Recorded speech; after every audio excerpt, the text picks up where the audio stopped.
Chapter 586. Seeing how easily Yang Chung handled the matter, Choi Yun had mixed feelings. She was moved by her man's decisiveness, but at the same time, she felt that Yang Chung had stolen her job. As a headstrong person, it was hard for her to accept it. However, Kai-yin also knew that she couldn't argue with Yang Chung over this matter. It was already rare enough that he was willing to come to the police station to apologize to her with a smile. She couldn't possibly complain to him just because he helped her solve this case and didn't give her a chance to punish the criminal. So, Kai-yin vented all her negative emotions on Gao Yu, who was in a daze. She called 2 police officers over and added all the crimes that Gao Yu had committed, then went to print 2 copies of the confession. Although Gao Yu's lawyer came, he didn't dare to say anything when he heard that Lu Qingshan had given up on bailing Gao Yu out. He turned around and left with his tail between his legs. At the end of the day, Gao Yu was just an assistant. It was up to Lu Qingshan to decide whether to bail him out or not. Without anyone to rely on, Gao Yu could only bite the bullet and sign the confession. However, the hatred in his eyes was terrifying. Choi Yun had seen too many criminals cursing their ancestors. If she was a coward, she wouldn't have become a police officer in the first place. After settling all the paperwork, she asked the police officers to bring Gao Yu to the detention center and wait for the court hearing before she ran out of the police station. Yang Chung had been waiting at the parking lot for quite some time, with a cigarette in his mouth. No one knew what he was thinking as he leaned against the car and stared at the traffic outside the police station in a daze. Choi Yun didn't know why Yang Chung would show such a reserved expression. Ever since she met Yang Chung had always been carefree and shameless. She wasn't used to his sudden gloominess. Choi Yun walked up and leaned against the car with Yang Chung. "Are you having a headache thinking about how to explain to the lady from the Azure Dragon Society?" A young lady from the Azure Dragon Society? Yang Chung almost didn't react, but then he remembered that Choi Yun was referring to Lu Mingyu. He shook his head and said with a smile, "What's there to worry about? If Mingyu knows, then tell her the truth. If she doesn't know, then there's no need to say it. She's called Lu Mingyu, right? How did you get to know her?" "I remember that the Azure Dragon Society used to be a gang in Yinjing," Choi Yun asked curiously. She really wanted to know how this man could attract peach blossoms everywhere. Flinging his lips aside, Yang Chung threw the cigarette but into the flower bed and replied, "I got to know her in Ulay International. They used to be colleagues, but something happened later on, and that's how we are now.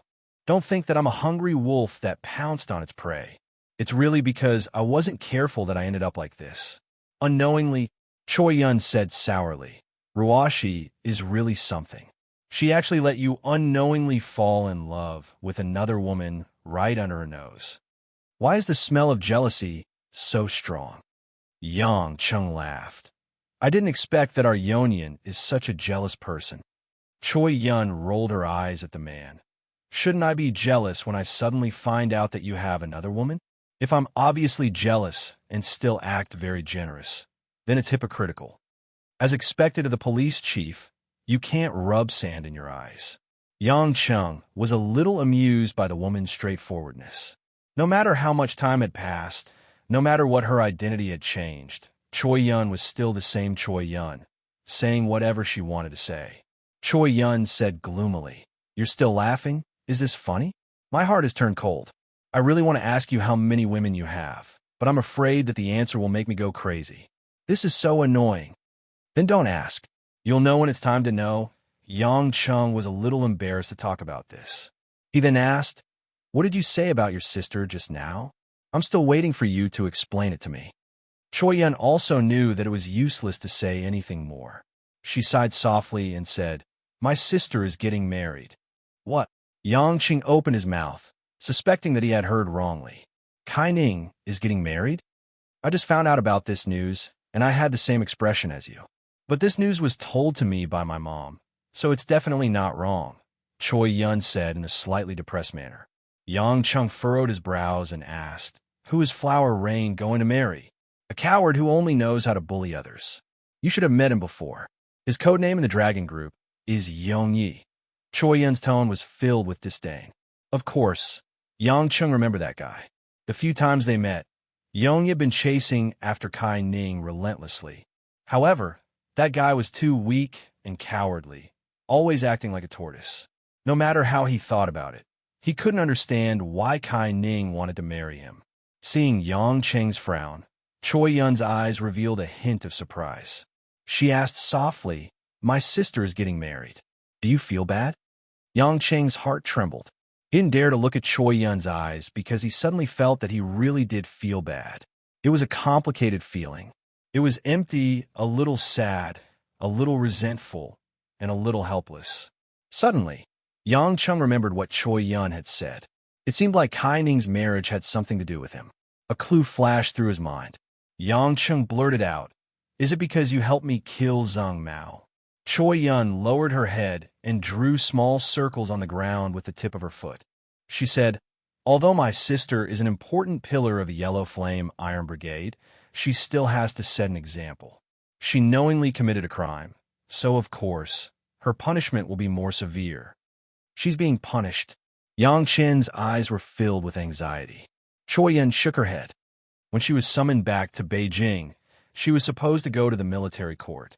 After all, Zhang Mao isn't an ordinary person. Many of the Zheng family's relatives have a lot of influence in the central government. Although the Kai family isn't easy to bully, we can't hide the fact that my sister took responsibility. Later, my mother was worried that she would be sentenced, so she thought of Yongye's family. With Choi Yun's narration, Yang Cheng gradually understood what had happened. Back then, in order to prevent him from causing more trouble, Choi Yun killed Zheng Mao on his behalf and took responsibility. The remaining forces of the Zheng family in Beijing naturally wouldn't let it go. Some of Zhang Mao's disciples also had a lot of influence in the upper echelons of Huaxia. As a result, it became impossible for the Kai family to protect Kai Ning. Although Kai Yunqing had become the general of the Yellow Flame Iron Brigade, his identity was mostly kept secret. Even if everyone knew, it wouldn't do much. As a pillar of the Yellow Flame Iron Brigade, Kai Ning was also a member of the National Security Bureau. Her actions were tantamount to breaking the law knowingly. Seeing that Kai Ning was about to be tried by the military court and punished, Kai Yunqing couldn't help but frown. However, the Kai sister's mother, Jiang Shan, loved her daughter so much that she sought help from her friends. But Kai Ning's crime and the people she had offended were not to be trifled with. Without absolute deterrence, who would dare to go against the current and cover up Kai Ning's crime? In the end, Jiang Shan thought of Yong Yi, who had been pursuing Kai Ning. Although Yong Yi wasn't much, his parents, Li Xian and Guiyali, were both in the upper echelons of the political world. More importantly, Yongye's family was the direct descendant of the Li family, one of the four major families. The Li family was the true leader of the National Security Bureau. If the Li family was willing to plead on Kai Ning's behalf, they could use Kai Ning's many years of contributions to the Yellow Flame Iron Brigade as an excuse. More importantly, no matter how arrogant the remnants of the Zheng family were, they wouldn't dare to provoke the Li family. When Jiangshan pleaded with Yongye's family, Yongye's parents, Li Xian and Guiyali, didn't reject her outright. They were also willing to help, but their request was very clear. Kai Ning had to marry their son, Yongyi. According to Yongye's family, if Kai Ning became the daughter-in-law of the Li family, then everything would be logical. Jiangshan, who had finally found a straw to clutch at, agreed immediately. But it wasn't possible for them to get married immediately, so she only agreed to let Kai Ning and Yong Yi get engaged first. When a matter was completely settled, they would pick a date for the wedding. After Kai Yunqing found out about this, he didn't stop them. He also knew that he couldn't protect his daughter. Only a rich and powerful family like the Li family could do that. His daughter marrying into a wealthy family. Even if it wasn't the man she liked, it was still better than wasting her youth in prison. Kai Ning was a woman of few words. When she found out about her mother's begging, she didn't reject her mother's intentions. Without a word, she got engaged to Yong Yi. After the engagement, Yongye's family really helped. Li Xian, a direct descendant of the Li family, contacted the main branch of the Li family and said that he wanted to have a marriage alliance with the Kai family. The main branch of the Li family didn't mind giving them a backdoor. After all, the Kai family was considered a powerful family. Half of the military court was controlled by the Li family. As for the Zheng family, without Zheng Mao, the Li family couldn't even be considered a second-rate family. How could they be more important than Kai Yunqing? Who held a certain amount of military power and was secretly the general of the Yellow Flame Iron Brigade. Therefore, the Li family just had to make some arrangements, and Kai Ning's case was shelved. No one dared to mention it. Of course, in order to prevent Kai Ning from being sued, Kai Ning had to marry Yong Yi and become the daughter-in-law of the Li family. Hearing this, Yang Cheng was expressionless. He finally understood why Choi Yun said that Kai Ning had a hard time in Beijing. In the past, Kai Ning had made it clear that she hated Yong Ye's pursuit. But now, because of her mother's pleading with the Li family and Yong Ye's parents, not only did she get engaged to Yong Yi, but she was also going to marry him soon. If such a thing were to happen to Kai Ning, even if she was free now, it was the same as locking her up in a golden birdcage. Yang Cheng suddenly remembered that afternoon when Kai Ning took out the soul morning nail and killed Zheng Mao in an instant. She had a bright smile on her face, that woman. In fact, at that moment, she knew very well what kind of consequences she would face. Yang Chun was enraged. He knew that Kai Ning did that not because she was afraid that he wouldn't be able to fight against his own clan, but because she was worried that he would cause a bloodbath and create more trouble. In the end, it would lead to various chain reactions that would implicate the people around them, which would get out of hand. However, Yang Chun couldn't let it go. This was supposed to be his responsibility. Even if he killed Zheng Mao, the remaining members of the Zheng clan, or even the other clans in Beijing, would continue to cause trouble for him. But there was no reason to ask Kai Ning, a member of the national security team, and an outsider, to take care of these troubles for him. Yang Cheng didn't like being protected by others, but he knew that Kai Ning seemed to have helped him deal with the storm. If your sister doesn't like Yong Yi, then don't marry him. If anyone dares to touch your sister, tell them to come after me. Yang Cheng suppressed his anger and said in a low voice.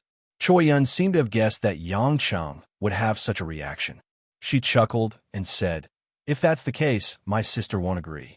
She will definitely marry Yong Yi immediately." Why?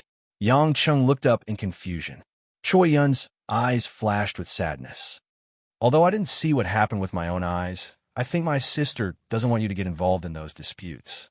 Yang Chun remained silent. He knew that based on Kai Ning's personality, it was indeed possible that she would marry Yong Yi to the end. Choi Yun saw the disappointment in the man's eyes and felt sad. She smiled bitterly and asked, "Do you like my sister?" Chapter 587. The sudden question caught the silent Yang Cheng off guard. Strictly speaking, he didn't have many chances to meet Kai Ning. Every time they met, it would be a mess. In the end, it was Kai Ning who helped him clean up the mess. His behavior and style often made Kai Ning frown. She was a civil servant sent by the Yellow Flame Iron Brigade to monitor him. She was also a proper daughter. On the other hand, he was lazy and casual, lingering between different women. In short, he couldn't be considered a good person. Like Kai Ning, Yang Cheng felt that it was ridiculous. Not to mention, Kai Ning did all these for the sake of the big picture. She didn't have any personal feelings for him. He had brought so much trouble to her. It was good enough that she didn't hate him. Moreover, the women around him were enough to make him dizzy. How would he dare to add Kai Ning in the mix? Wouldn't he directly break off his relationship with Lin Ruoshi? Staring blankly at Choi Yun's questioning gaze, Yang Cheng's mind was a little blank. He stood there blankly for a while before he forced a smile. "You're being silly again. What are you talking about? I just feel that it's not worth it for a flower to be stuck in cow dung. I like to have tender feelings for women. Don't you understand?" Choi Yun bit her lip, but the doubt in her eyes didn't diminish. She chuckled and said, "As if you're a good person. If I wasn't possessed, I wouldn't have fallen for a pile of cow dung like you." Yang Chun touched his ordinary-looking face and pursed his lips. "You make it sound like you're a fresh flower. I am a flower, and a policewoman at that." Choi Yun looked at Yang Cheng proudly. Yang Cheng's expression froze. He had forgotten that Choi Yun wasn't like other women. She would say whatever she wanted to say. If he gave her a compliment, other women would probably be shy, but Choi Yun put it on. You really have the guts to say that. Yang Chung smiled embarrassedly and admitted defeat. Because it's the truth. Otherwise, how could a bad person like you accept me? Choi Yun looked at Yang Chung mischievously. Do you think I didn't see how envious you were when you saw me in my police uniform? I feel so embarrassed for you. Yang Chung hurriedly patted his chest and said righteously, What are you saying? Am I, Yang Chung, the kind of man who would be blinded by lust? I only wanted to stay by my side because I really like you. Besides, I'm not looking at someone else but my own woman. If anyone dares to laugh at me, I'll sew their mouth. Choi Yun burst into laughter. Firstly, Yang Cheng's expression was too funny. Secondly, when she heard the words, her own woman, Choi Yun was quite happy. The little worry in her heart dissipated. She then asked, Last time, you promised me that you would go to Beijing to tell my parents about us. Don't forget about it. I came here today to ask you when is the right time to go. We can discuss the date. Yang Chung said. Choi Yun nodded in satisfaction. She thought for a moment and said, I just returned to the station and there are many cases that I need to take over. Furthermore, the personnel are frequently dispatched, so I'm quite busy. After this period of time, we'll go to Beijing. At that time, we might even be able to make it to my sister's wedding. Yang Cheng's expression stiffened, but he still nodded, as long as you think it's suitable. He originally wanted to let Choi Yun persuade her sister, but Yang Cheng suddenly felt that he had no position to speak of. Furthermore, it was just as Choi Yun had said. If he really wanted to interfere, Kai Ning might marry Yong Yi without any hesitation. Speaking of which, if Yong Yi married Kai Ning, she would at least be the legitimate wife of the young madam. Could it be that he couldn't even take care of his family? Choi Yun noticed the change in Yang Cheng's expression, but she didn't say anything. She gently said, I'm still at work. You can go back if there's nothing else. It's almost time to get off work. Let's have dinner together. In the past, he didn't have much time to have a proper date with Choi Yun. So Yang Chung felt that he had to make it up to Choi Yun for the silly things that she did. Choi Yun smiled sweetly, which made her look even more dazzling under her short hair. You don't have to be so eager to please me. Wait until I'm done with my matters here. When we go to Beijing, perform well. If my parents don't agree to it, you'll suffer. Yang Chung shrugged. Choi Yun probably didn't know that Kai Yunqing had already entrusted him to take good care of her, so he didn't feel any pressure. At most, he would just have to communicate with his mother-in-law. After bidding farewell to Choi Yun, Yang Chung had nothing else to do, so he drove home. Although he was still slightly uncomfortable with the news of Kai Ning marrying Yong Yi, Yang Chung also knew that it wasn't appropriate for him to interfere. When he reached home, he saw a black Cadillac parked in front of the door, and a few men in suits were carrying bags of various sizes into the house. When Yang Chung stopped the car, the men had just finished moving everything. After they were done, they bowed to Yang Chung for no reason and left in the Cadillac. Yang Chung was puzzled. If he didn't see wrongly, these people should be the bodyguards of Yulei International. Why did they suddenly become movers? With doubts in his mind, when he walked into the house, Yang Chung was shocked again. In the middle of the living room, the bright lights had been turned on. Under the light, the floor was filled with a dazzling array of famous brands. Gucci, Ferragamo, Burberry, Versace, Hermes, and a bunch of other fashion brands were piled up in big and small bags. Zara could only be considered as a cushion. As for Aquamarine, Mystery, Helena, La Bunny, and the other most luxurious cosmetics, there were 10 big bags. What made Yang Cheng's head hurt even more was that on the table at the door, there were more than 10 bags of jewelry from Cartier, Tiffany, and Harry Winchester. Although he didn't know what was inside, from the packaging, he could tell that it was worth more than $1 million. At this moment, Lin Ruoxi, Guo Xiuhua, Jin Xiu, and Mother Wang had already returned home. The 4 women, old and young, were gathered on the sofa, opening the bags of clothes, perfumes, and cosmetics that were worth tens of thousands of dollars. Looking at Guo Xiuhua's beaming face, then looking at Jin Xiu's intoxicated eyes, Yang Chung suddenly understood something. Hey, young master, you're back. Mother Wang was the first to see Yang Chung standing at the door. She stood up with a smile and said, Young master, come and take a look. These clothes are so beautiful. Lin Ruashi also looked over. She was wearing a black lace round-collar dress. She looked a little tired, and her hair was let loose. Under the light, it looked like a lotus that was quietly blooming, untainted by any dirt.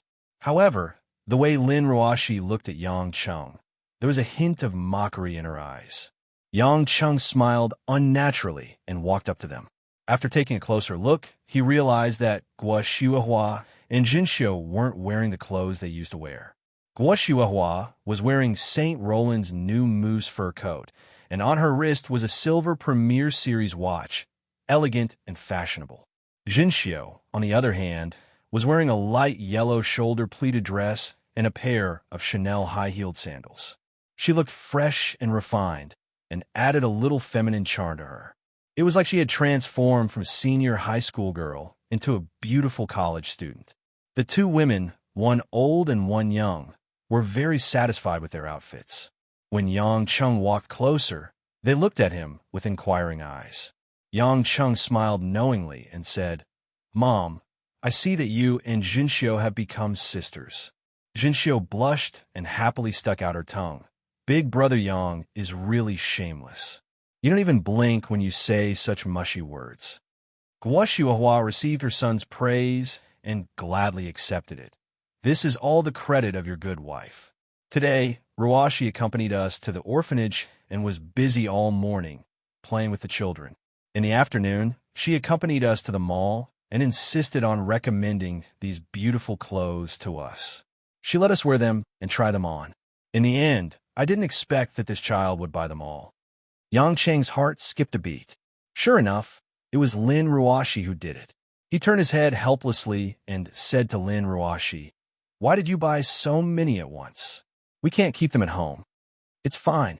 It's rare that I have time to go shopping with Mom. Jinxiu has been working hard these days. It's fine as long as everyone is happy. If we can't keep them at home, we could just move to a bigger house. We don't lack houses anyway." Lin Ruashi acted as if she didn't see Yang Cheng's unnatural expression and said gently.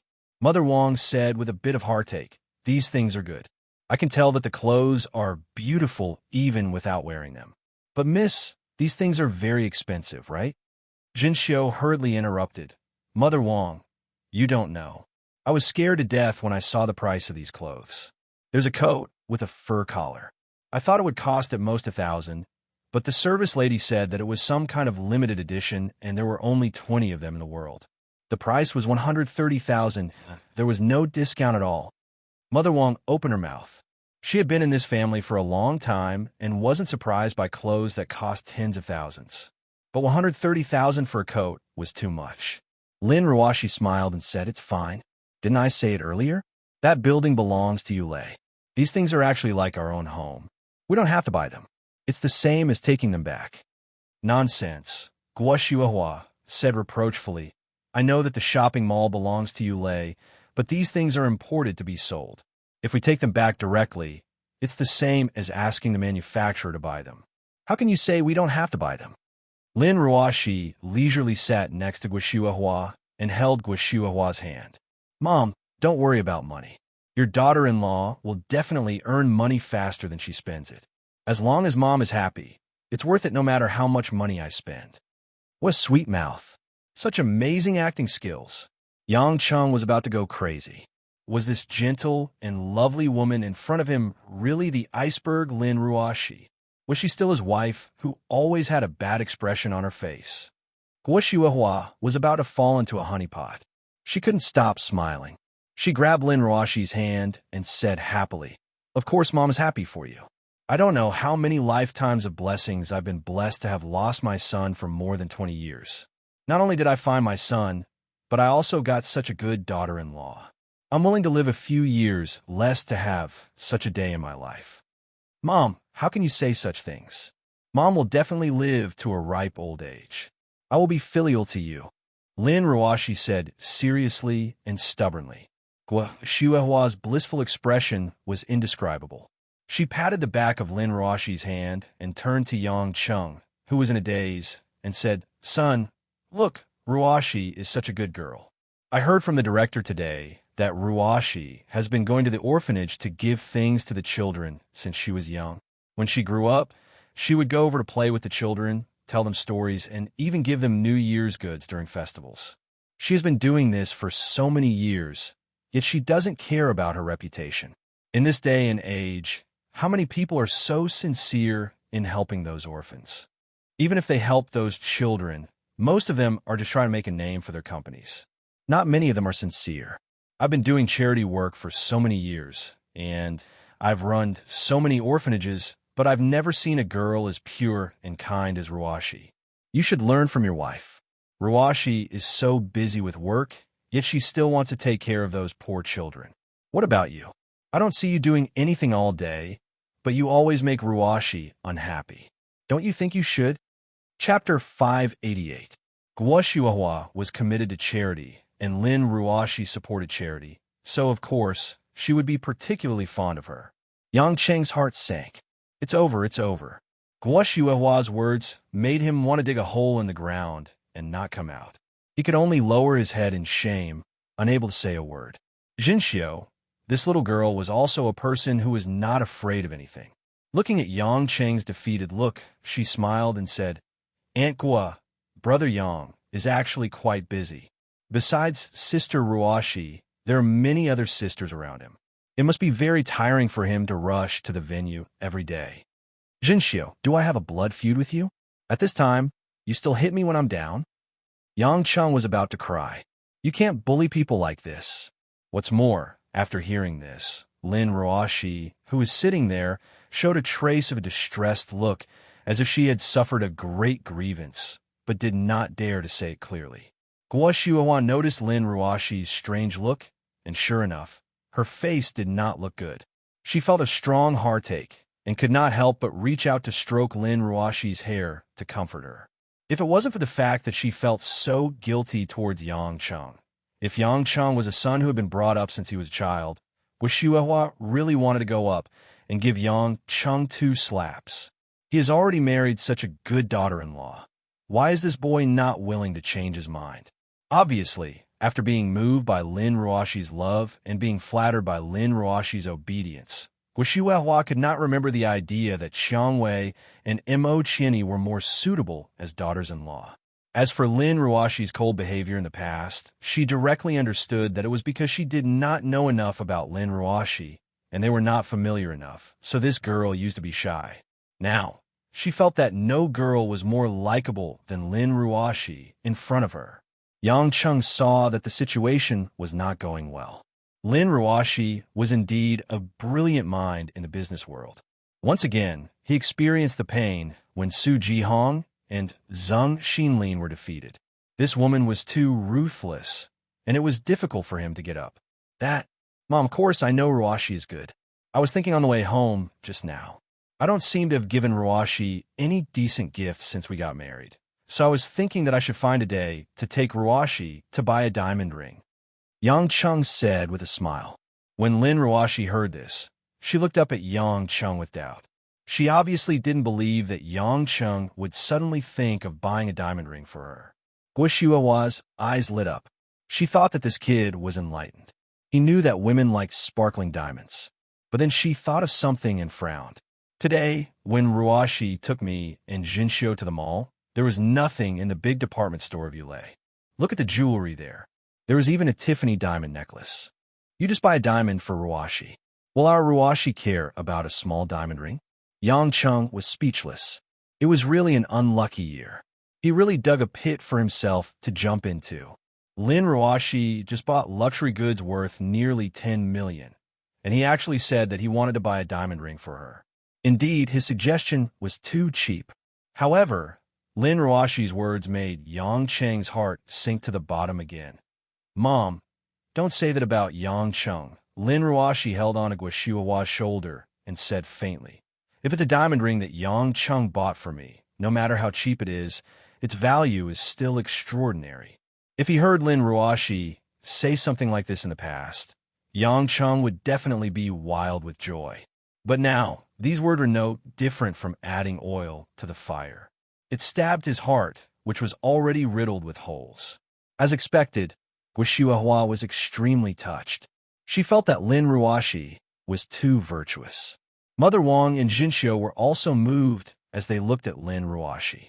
They didn't expect Lin Ruoxi to treasure Yang Cheng so much. Yang Cheng's flower petals looked so filthy at this moment. Guo frowned and said to Yang Cheng, "You heard it too. You treated Ruoxi this way, but Ruoxi still put in good words for you, her husband. Do you think you're doing her justice?" Yang Cheng, it's not that I want to lecture you, but you really need to reflect on yourself. If you really want to give Ruoxi a decent gift to express your sincerity, it's fine if it's an ordinary gift. Even if Ruoxi doesn't mind, we'll still feel that Ruoxi has been wronged. Why don't you stop making Ruoxi angry and treat her with all your heart? Yang Cheng wanted to cry, but had no tears. From Guo words, it was clear that she was absolutely supporting Lin Ruoxi. It seemed that there was no hope for her to meet Ma Guifeng. Lin Ruoxi looked at Yang Cheng's dazed look, and a trace of mischievousness flashed past her eyes. She then stood up and walked to Yang Cheng's side. She said gently, "It's okay, hubby. I know it's hard for you. I didn't treat you well enough in the past. I understand you. Ruoxi, don't be too lenient with him." Guo directly interrupted, "You're too lenient with Yang Cheng. That's why he has so many romantic debts." "That's right, Sister Ruoxi. You have to fight for your own rights." Jinxiu, who seemed to have little devil horns on her head, echoed from the side. Yang Cheng's bones were about to melt. It was as if his soul was about to leave his body.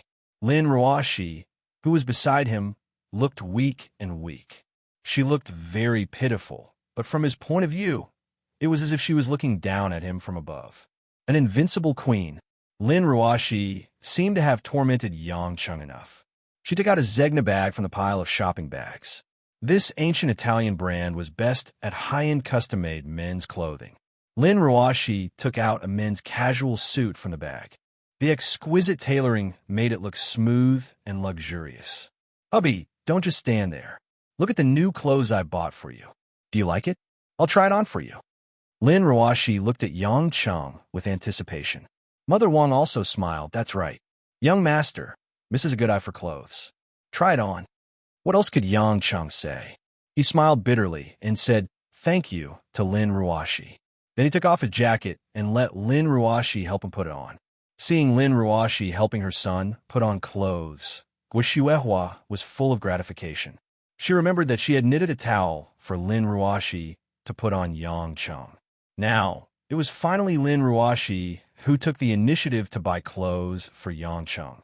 "Yang Cheng, Ruoxi asked Mom about the clothes you're wearing, and we decided to buy it together. It's more than 100,000 yuan. No ordinary wife would be willing to buy clothes like this for her husband." Guo meaning was the same as before. You should be content. After Yang Cheng put on the casual suit, he looked much more pleasing to the eye than the ordinary clothes he wore before. When Yang Cheng was overseas, he probably wore the works of these famous designers. Wearing these clothes made him feel like he had returned to that period of time. Hence, his temperament changed slightly. Lin Ruoxi attentively helped Yang Cheng straighten the collar of his clothes. She looked satisfied and said, "It looks good. No matter how good it looks, it's not good enough for you, my dear wife." Yang Cheng smiled bitterly. Lin Ruoxi pretended not to understand what he meant. She smiled sweetly and went to get the new Vacheron Constantine watch for Yang Cheng. Yang Cheng was stunned by Lin Ruoxi's beautiful smile. He used to want to see such a smile even in his dreams. But now that he saw it more often, it made him feel miserable. In the following time, Lin Ruoxi took out the clothes, perfume, scarves, and leather shoes that she bought for Yang Cheng, Guo and the others. The whole family wore them happily. All the luxurious items that were worth tens of millions became cheap goods in the market and were not worth mentioning. Yang Cheng tried his best to be cooperative to make Guo and Mother Wang happy. He didn't care about the price of these things. He just couldn't help but sigh at Lin Ruoxi's perfect plan. Could he really be like what Tang Wan said, using roses and diamonds to make this woman accept his passion? It wasn't until midnight that the family packed up a pile of things, had a simple snack, and went upstairs to sleep. Guo and Jinxiu were the first to go upstairs to rest. Mother Wang washed some dishes and went upstairs as well. In the end, only Lin Ruoxi and Yang Cheng were left to carry the miscellaneous items and clothes to the storage room upstairs.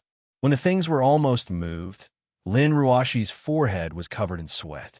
She elegantly wiped her sweat and smiled at Yang Cheng. "Okay, I'm going back to my room. Good night, hubby." Before Lin Ruoxi turned around, Yang Cheng said, "Wait, Lin Ruoxi turned around with her blushing face. "Is there anything else?" Yang Cheng hesitated for a moment and smiled. "Is there really no room for negotiation?" Lin Ruoxi was slightly startled. The smile on her face disappeared, as if she had returned to the ice and snow that couldn't be melted. With a cold gaze, she said, "I've answered you with my actions, haven't I?" Yang Cheng took a deep breath and nodded. "Yes, I asked too much. If there's nothing else, I'm going to rest. I'm very tired today." Lin Ruoxi stared at Yang Cheng and said coldly. Yang Cheng smiled bitterly. "Go rest. I won't disturb you anymore." Lin Ruoxi didn't say anything else. She turned around and went straight to her room.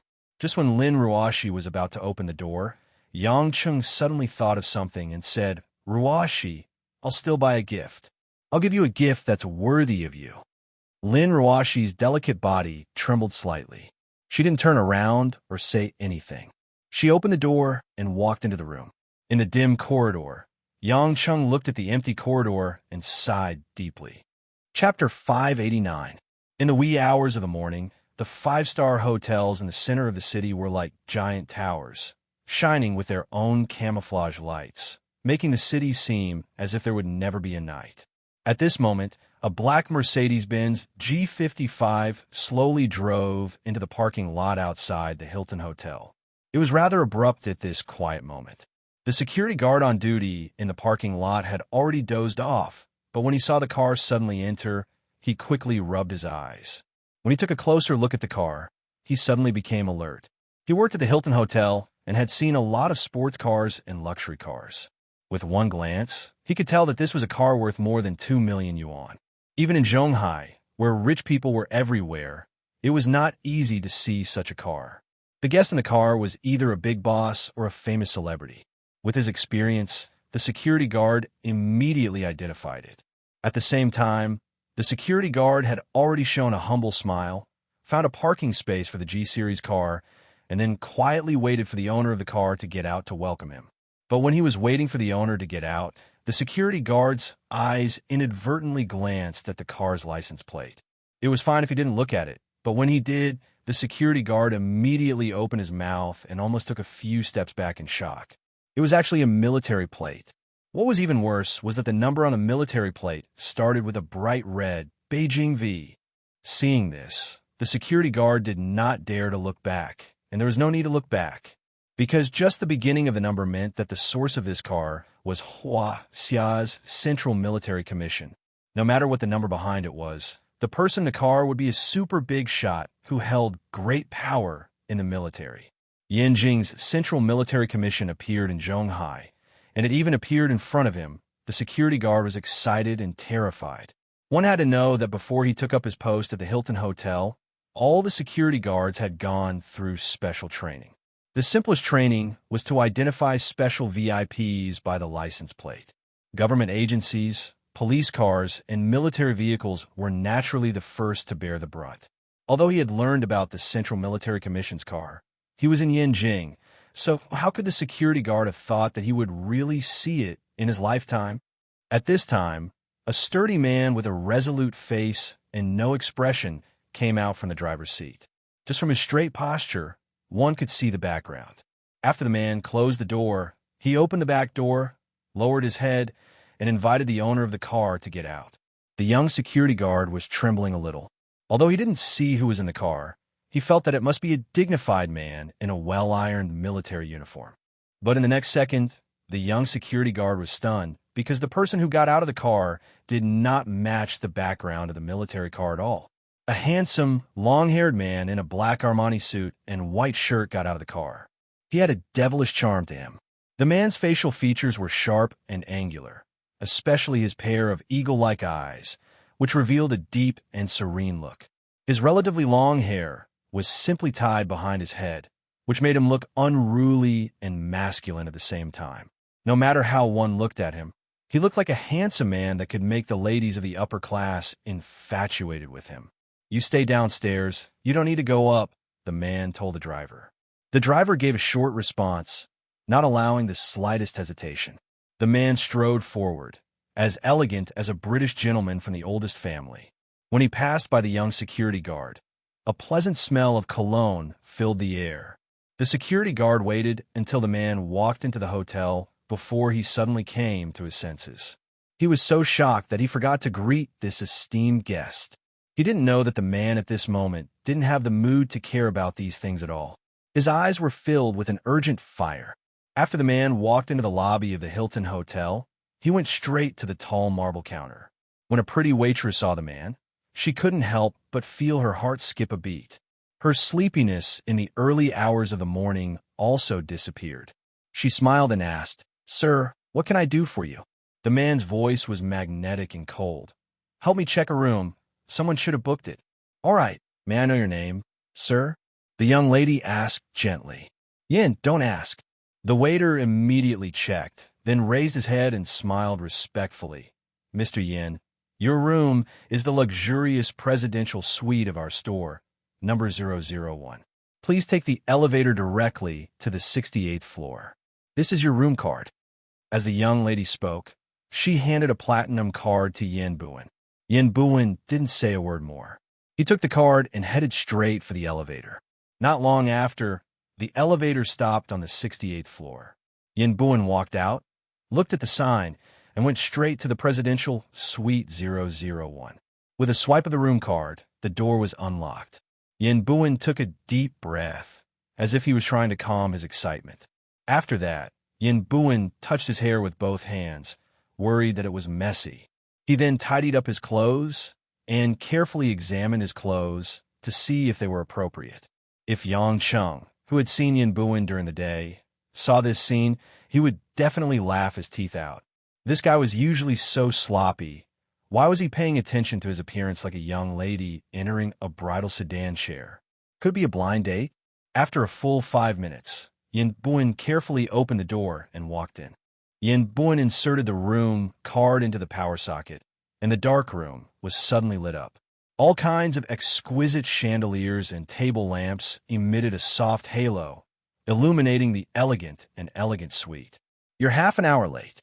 A woman's voice, like the sound of a clear mountain stream, suddenly appeared in the originally dark room. Yin Buin's face suddenly flashed with excitement. He gulped, and with a somewhat stiff smile, he walked into the living room of the presidential suite.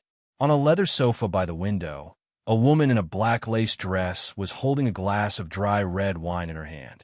She was gently swirling it, as if she was smelling the fragrance of the wine. She was silently looking at the waning night scenery outside the window. Just looking at the woman's side, Yin Buin's eyes were already burning with passion, as if he couldn't wait to rush up and directly hug the woman in his arms. The strong impulse made Yin Buin's eyes difficult to even blink. His throat was a little dry. Yin Buin smiled with difficulty and said, I ran into some urgent matters on the way. I didn't mean to be late." Yin Buin didn't dare to say that he actually felt that the previous suit wasn't suitable enough, so he specially changed into another one, which was why he was half an hour late. The woman didn't care about this matter and didn't even turn her head. Under a pair of black silk dress, her beautiful white jade-like legs were crossed, and she changed into a comfortable position. She leisurely said, "How's the sample experiment?"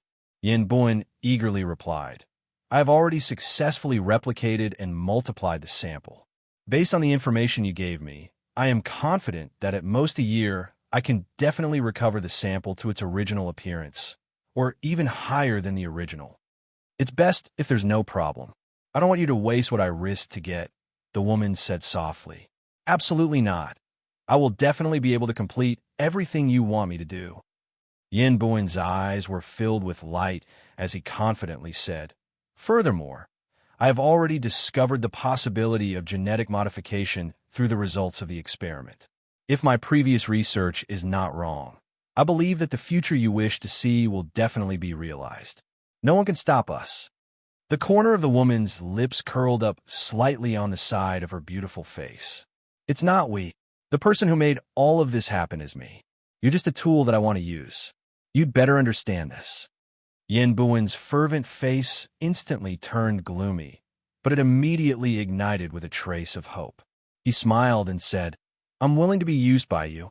As long as I'm useful to you, I'll be satisfied. Yin Buin. The woman's voice suddenly turned cold as she said in a low voice, You'd better not stare at me with those dog eyes of yours. Don't think that I don't know the rotten thoughts in your heart. I can clearly tell you that in my eyes, you're just a dog with a bit of a brain. As the owner, I won't be interested in dogs at all. Yin Buin's face stiffened as he forced a smile and said, I understand. I'll be careful. Yin Buin shifted his gaze away from the woman's face with difficulty.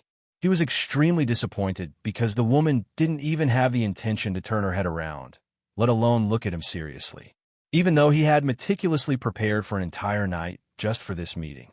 The woman couldn't be bothered with Yin Buin's emotions and continued. 2 days ago, you sent someone to frame Hades for Lu Min's death, right? Yes, it was me. Yin Buin lowered his head as cold sweat dripped down his forehead. I don't remember giving you such an order. The woman said coldly. Yin Buin swallowed his saliva and said, I think Lu Min's death isn't that big of a deal. Moreover, if Li Mozhen fights with the Yang family because of his grandson's death, regardless of whether Yang Cheng makes a move or not, it will definitely cause chaos in the upper echelons of the central government. Then the possibility of getting Hong Meng to deal with Yang Cheng will be higher. The woman sneered. Did your brain burn out from the experiments recently? Or do you think I'm not as smart as you? Would Li Mozhen and Yang Gongming be so easily fooled? Are the people from Hongmeng fools? Do you really think I don't know what you're thinking? Yin Buin's face turned ashen and he was speechless. Let me tell you, you better not be half-hearted and don't have any ulterior motives. Just do what I've told you. Maybe in the future, after I've dealt with the people from Hongmeng, I'll leave you some benefits. At that time, whether it's the Yang family, the Li family, or even Yang Cheng, they're just worms on the ground.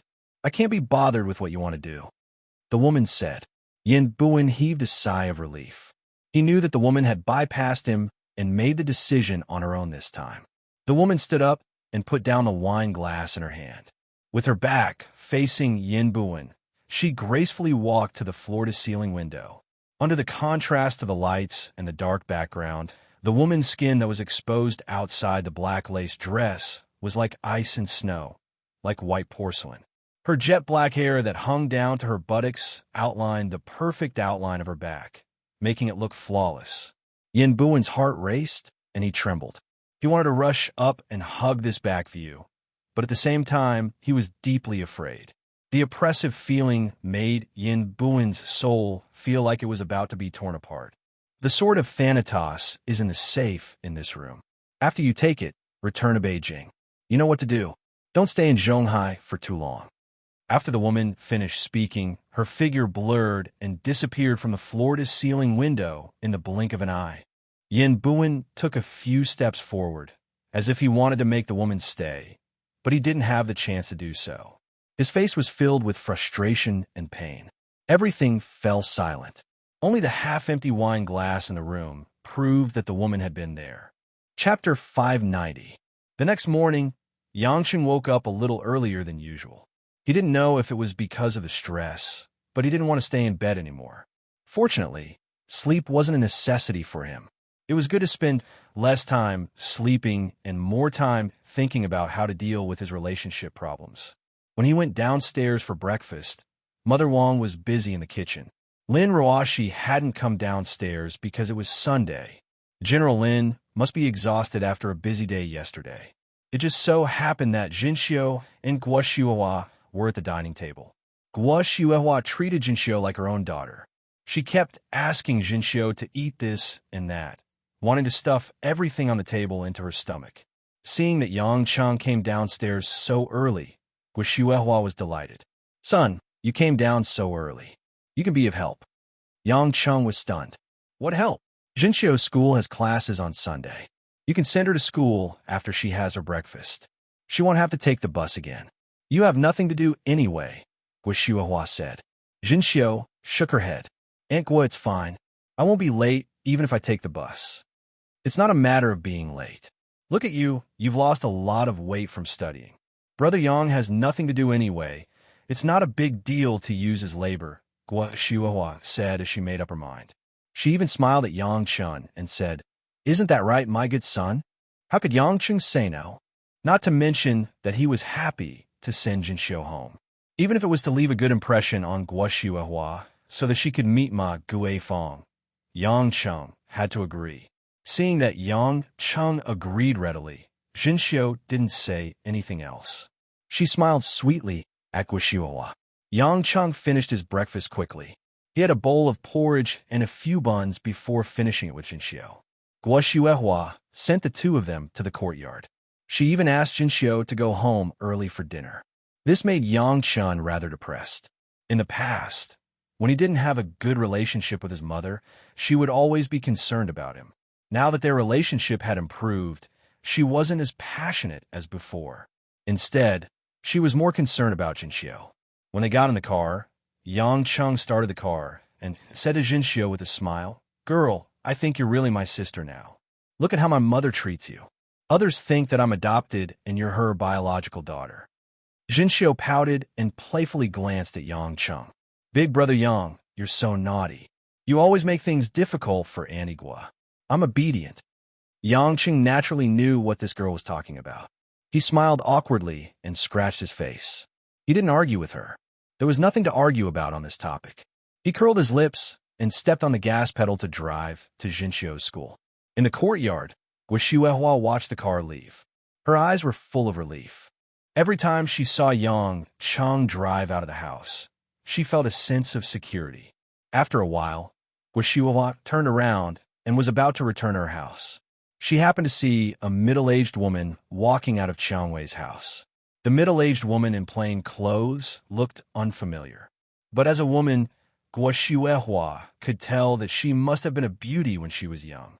This woman was, of course, Ma Guifeng, who was temporarily living with her daughter, Imo Qinni, in Changwei's house. Ma Guifeng had been living in Zhonghai for quite some time. But because Gua Shuahua didn't go to Changwei's house these days, they didn't see each other. At this time, Ma Guifeng walked into the courtyard and happened to see Gua Shuahua. The two women of similar age looked at each other. It was quite refreshing. One was graceful and elegant, and the other was plain and delicate. But both could see the vicissitudes of life in each other's eyes. Since they met, and they were neighbors, of course, they had to greet each other. Gua Shuahua walked up to them. She smiled and said, Hello, I'm Gua Shuahua. I live here. Sister, I've never seen you before. Are you new here? Are you Changwei's relative? Ma Guifeng heard Gua Shuahua calling her sister. It was quite intimate. She was unfamiliar with Zhonghai, but she actually met a neighbor who was about the same age as her. She immediately wanted to make friends with her. Moreover, at her age, she had seen a lot of people. She could tell that Gua Shuahua had a good character at first glance. Oh, I'm Ma Guifeng. I'm not Xiangwei's relative. I'm Imo Qinni's mother. Ma Guifeng smiled and said, I just moved here not long ago. I'm not feeling well, and I can't stay in my hometown anymore. That's why I came to look for my daughter. Gua Shuahua could tell that Ma Guifeng was from Sichuan province from her accent. She didn't suspect anything. She took a closer look and found that she did resemble Imo Qinni. She smiled and said, So you're Qinni's mother. I heard from Qinni that she has a mother at home. Sister Ma, you came at the right time. The children in our families are busy during the day. It's just me and Sister Wang at home. It's boring. Since Sister Ma is here, there's more people to talk to. Ma Guifeng smiled and said, Since you call me sister, I'll call you Sister Shuahua. So you know my daughter. My daughter is really too much. She didn't even tell me who her neighbor is. That's because Qinni is busy. That child is beautiful and sensible. Sister Ma really has a good daughter. But it's also thanks to Sister Ma's good looks that Qinni can be so pretty. Gua Shuahua appropriately praised Ma Guifeng and her daughter. Ma Guifeng's greatest pride was having an outstanding daughter. Hearing this, she was especially pleased. Her eyes narrowed into slits as she said, Sister Shuhua. What are you saying? I'm just a rough person from the mountains. How could I possibly teach my daughter? It's all thanks to her hard work. All right, is Sister Shuhua's son or daughter? Originally, Ma Guifeng was going to work at Andy Xiang's Sichuan restaurant. Now that she had bumped into Guo Shuhua, she forgot about that and started chatting excitedly. At her age, it was impossible for a woman to stop talking when she met her opponent. Since Guo Shuhua started talking about her children, she naturally said everything she could. But because of the Yang family's special background, it wasn't convenient for her to talk about it. She only said that she had a son and that his son and daughter-in-law were living together. When she mentioned that her daughter-in-law was Qianyi's good sister and the CEO of Qianyi's company, Ma Guifeng was shocked. She blamed Mo Qianyi in her heart. Why didn't she tell her that Lin Ruoxi was living next door? After all, Mo Qianyi was indebted to the old CEO of Yulei. So, Ma Guifeng naturally knew that the current CEO of Yulei was Lin Ruoxi. She didn't know that it wasn't that Mo Qianyi didn't dare to let her know that Lin Ruoxi was living next door. She was just worried that Ma Guifeng would find out that Lin Ruoxi and Yang Cheng were husband and wife. These days, Mo Qianyi was always on tenterhooks. She was afraid that her mother would find out, but she didn't have any reason to let her mother live separately. So, she could only bite the bullet and wait for Yang Cheng to solve the problem. During their conversation, Guo Shuhua intentionally avoided some questions, but Ma Guifeng had nothing to hide. When Guo Shuhua asked her when she would find a boyfriend for Mo Qianyi, Ma Guifeng smiled and said, "That girl has already found a boyfriend. He's not bad, and he doesn't look down on a country bumpkin like me. 2 days ago, we agreed to meet the parents of both parties. Maybe the in-laws are busy, so they haven't set a date yet. That's great. I've always thought that Qianyi is a good girl. If my son didn't get married so early, I might even want to matchmake Qianyi with my son. So Qianyi has a boyfriend. That girl is really something. I asked her before, but she didn't say anything." Guo Shuhua said with a smile. If it were a few days ago, Guo Shuhua might have felt that it was a pity because she always thought that Mo Qianyi was more suitable as a daughter-in-law than Lin Ruoxi. But now, Lin Ruoxi's performance was so perfect that she didn't care that Mo Qianyi had a boyfriend. She just wanted to give her blessings. Next, Ma Guifeng flattered Yang Cheng, her future son-in-law. Although she didn't mention his name, she talked about his merits and said that he was an unparalleled, infatuated man. Guo Shuhua listened and felt that this young man was good. No wonder Mo Qianyi liked him. He was so much better than her playboy son. Guo Shuhua, who was full of pity, didn't know that the good man that Ma Guifeng mentioned was her playboy son, Yang Cheng. No matter how they talked, they were all the same person. Chapter 591. Yang Cheng, who was sending Jinxiu to school, didn't know that his mother-in-law had unexpectedly met up with his mother early in the morning. Furthermore, they were talking about him as if he was a different person. If Yang Cheng were to see this scene, it would be inevitable that he would laugh himself to death. Perhaps a layer of his skin would be peeled off. Because it was the weekend, the traffic wasn't as congested as it was during rush hour. Yang Cheng leisurely held the steering wheel and chatted with Jinxiu. Previously, he had been running around outside, so he didn't have much time to care about this repeater at home. In the past, he was only concerned about Jinxiu's studies and life. Now, he had another aspect to care about, and that was Jinxiu's family background in Korea. There was no doubt that Jinxiu was the direct successor of Star Moon Group in Korea.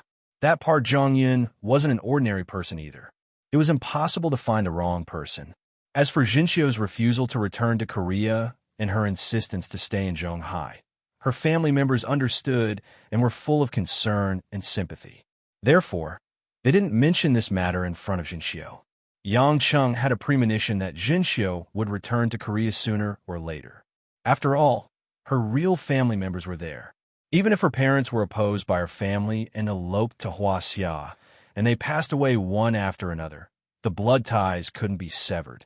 Moreover, Jinxiu was appointed by Star Moon Group's chairman, her grandfather, as the successor of a huge business.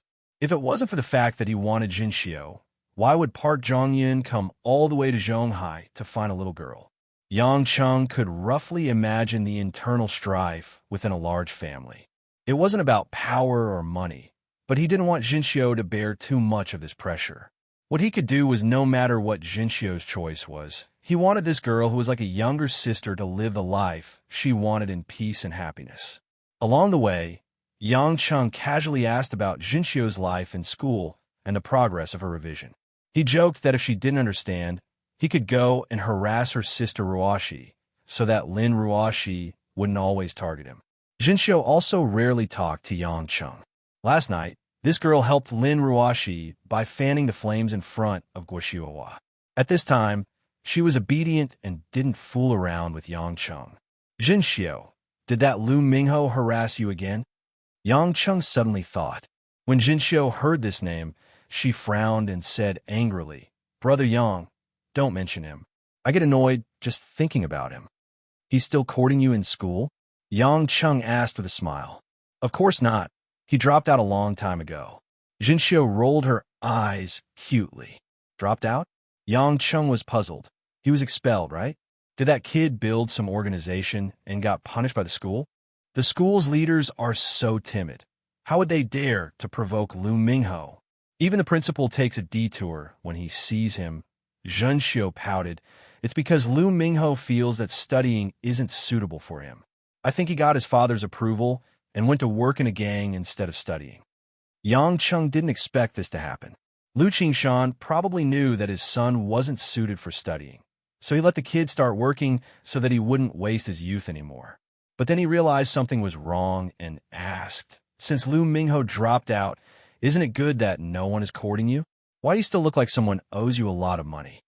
Jinxiu's eyes suddenly became evasive. She turned her head to look out of the window and said in a low voice, "Although he dropped out, he still left a bad impression. Anyway, I hate him." Yang Cheng saw that Jinxiu didn't seem to want to say more. Girls always had their own secrets, so he didn't ask further. After sending Jinxiu to school, Yang Cheng didn't stay for long. He was a young man driving a high school girl to school, and he was driving a BMW. It was inevitable that some people would have bad thoughts about him. Yang Cheng had been back in China for a long time, so he naturally had to worry about many things, especially when it involved an ordinary girl like Jinxiu. However, even if it was just a stop at the school gate, it still attracted a lot of attention. After the car drove away, Jinxiu pursed her lips and revealed a smile. Being sent to school by Yang Cheng made her feel an indescribable joy. Just as he was about to turn around and walk through the school gate, he heard a woman's mocking laughter. "I was wondering who got a rich man and even had him drive a BMW early in the morning. So it's our school belle, Su Jinxiu. How enviable." A tall, pretty girl with dyed blonde hair and two girls who were about the same height and wore ear studs appeared out of nowhere. They circled around Jinxiu. When Jinxiu heard this voice, there was a hint of anger in her eyes. She wanted to pretend that she didn't hear it and continue walking towards the school gate. Unexpectedly, before Jinxiu could take a step, the two girls behind her had already blocked in front of Jinxiu and looked at Jinxiu in ridicule. "Jiao Yinyin, what do you mean by this?" Jinxiu suppressed her anger and glared at the yellow-haired girl. Jiao Yinyin stroked her hair with one hand, tilted her head, and sneered. "In the past, when Lu Mingho was at school, you pretended to be a pure and innocent girl. I knew it was fake at first glance. Only that idiot Lu Mingho would be so infatuated with you. I think you're just a coquettish fox." Hearing Jiao Yinyin's mockery, the two girls laughed out loud. Most of the surrounding boys and girls knew Jiao Yinyin and Jinxiu and understood that Jiao Yinyin was targeting Jinxiu. Some were watching a good show, while others felt sorry for Jinxiu.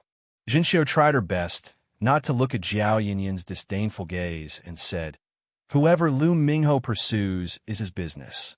I never wanted him to pursue me. I've already said it many times. If you're unhappy with Lu Mingho, you can tell him. He's the one who doesn't accept you. What does it have to do with me? I'm just here to attend classes. I don't care about anything else." "Su Jinxiu, do you know what's most hateful about you?"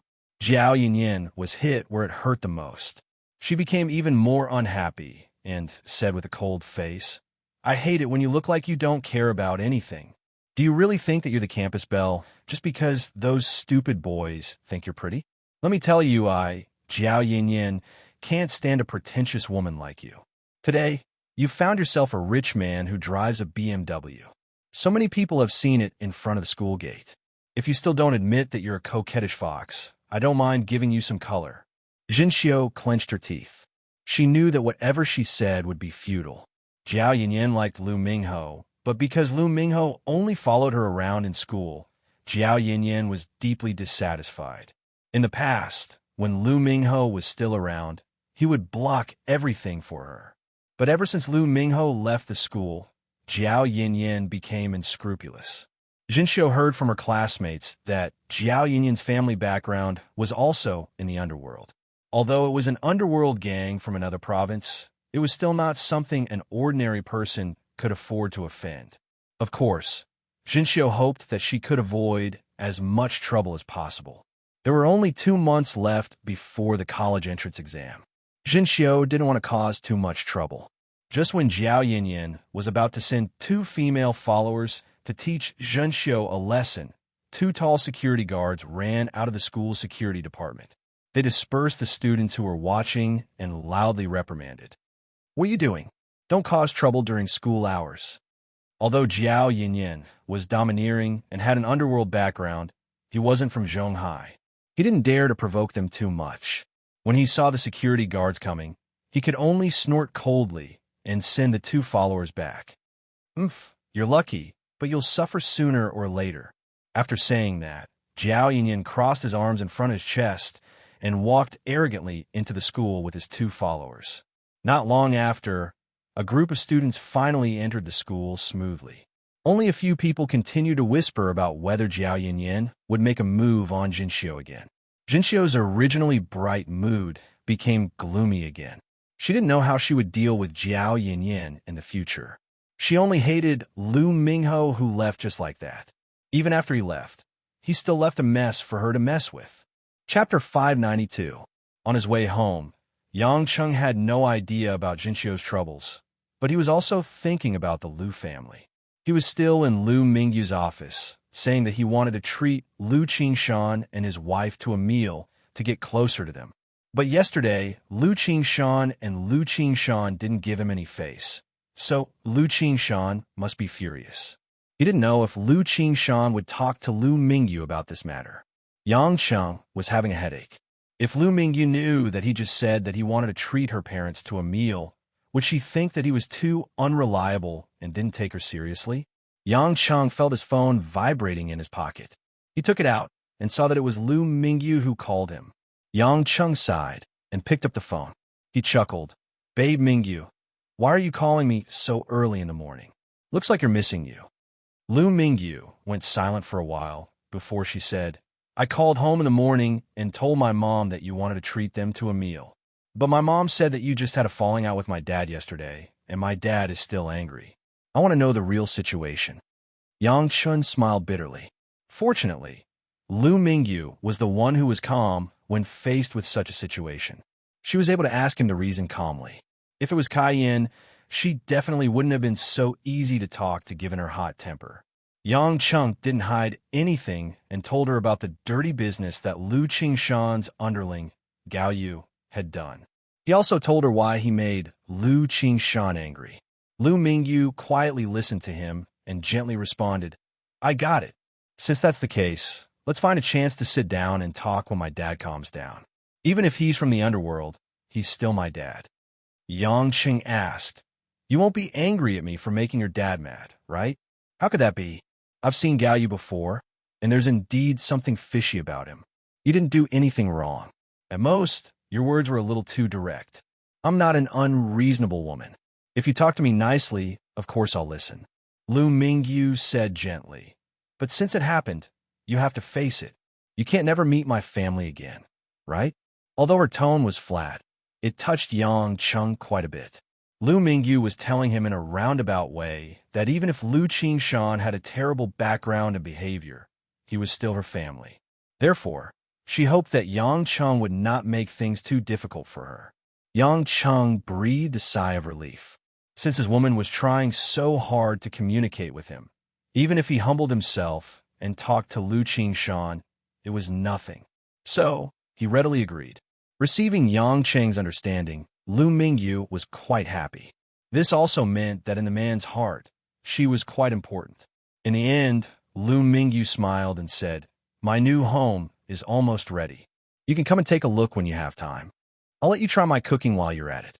I'm already full just looking at you. Why would I need to try your cooking?" Yang Cheng's heart thumped as he teased. "You didn't say anything serious again. I'm hanging up." Lu Mingyu snorted and hung up. Yang Cheng was stunned.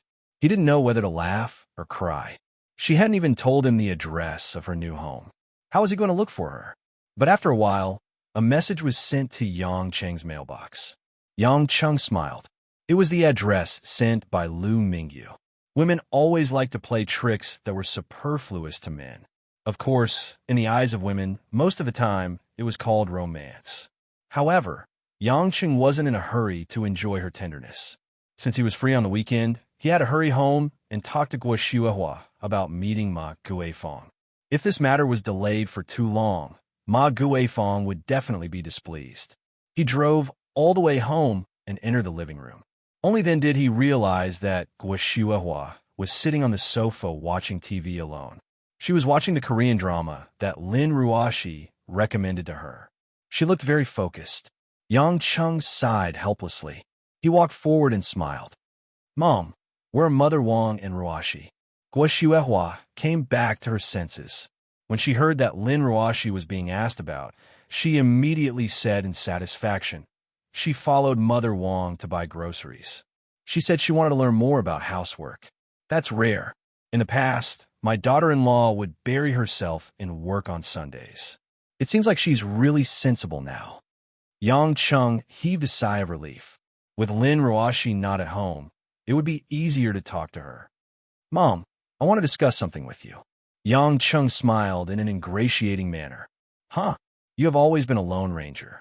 What is it that you want to discuss with me this time? Did you get into trouble?" Guo Shuihua asked worriedly.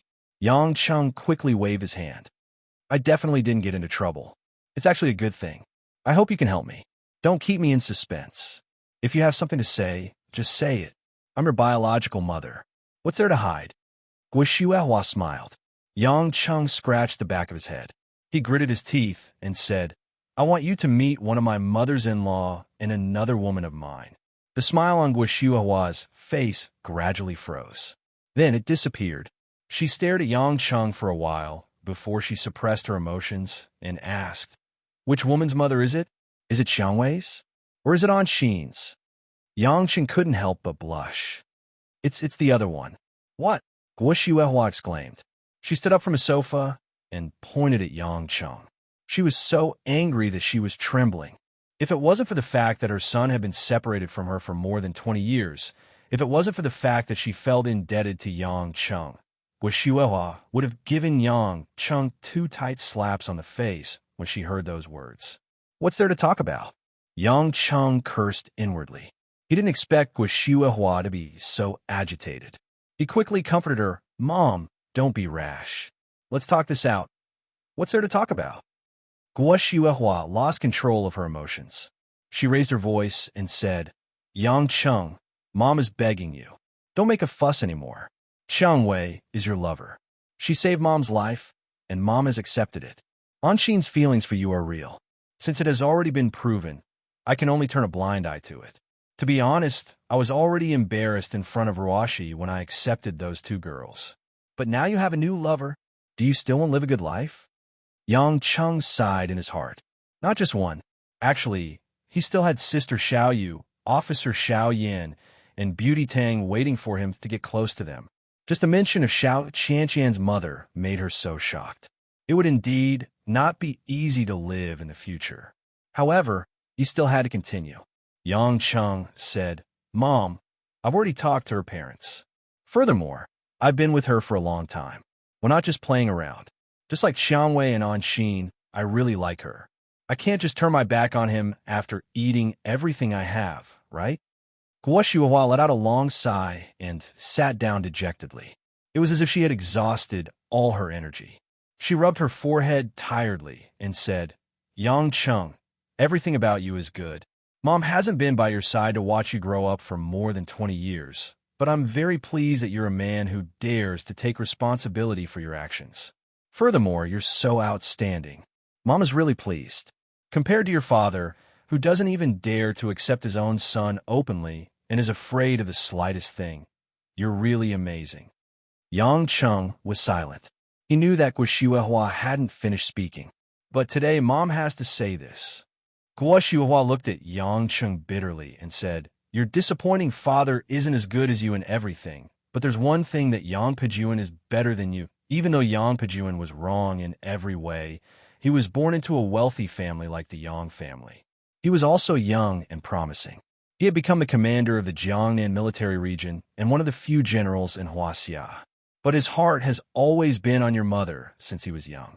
He has never done anything wrong to me in the relationship between a man and a woman.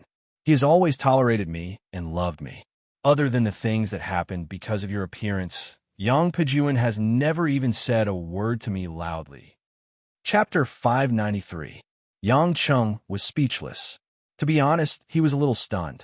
He never thought that the man who was only related to him by blood, but didn't have any feelings for him, would have such a devoted side. Guo Shihuahua smiled. "Actually, before you appeared, I had a good relationship with him. I know that a man like him must have a lot of temptations around him. I'm not by his side most of the time. It's rare for him to be so devoted to me. You may not know this, but the reason why I've been doing charity for so many years, opening an orphanage and setting up a foundation, is to make up for the guilt of losing you. I hope that if I treat those orphans well, God will also treat you well. No matter where you are, I don't expect you to come back to me, but I hope you're safe. At first, my idea was opposed by your grandfather. After all, I'm the eldest daughter-in-law of the Yang family and also the only daughter-in-law. If I don't manage the internal affairs at home, but show my face outside and don't take care of the elderly, it won't be good if it gets out. But thanks to that man's repeated persuasion, your grandfather finally agreed to my decision to do charity. Speaking of which, since we've been married for more than 20 years, I've always been the one who let him down, but he never hurt me. If it weren't for you, I'd actually be full of gratitude towards him." "Do you regret it?" Yang Cheng asked faintly. "Regret? Regret what?" "Regret leaving your husband who loves you so much, just because of a son like me who gives you a headache." Yang Cheng laughed at himself. Guo Shihuahua rolled her eyes at Yang Cheng. "How can this have anything to do with regret?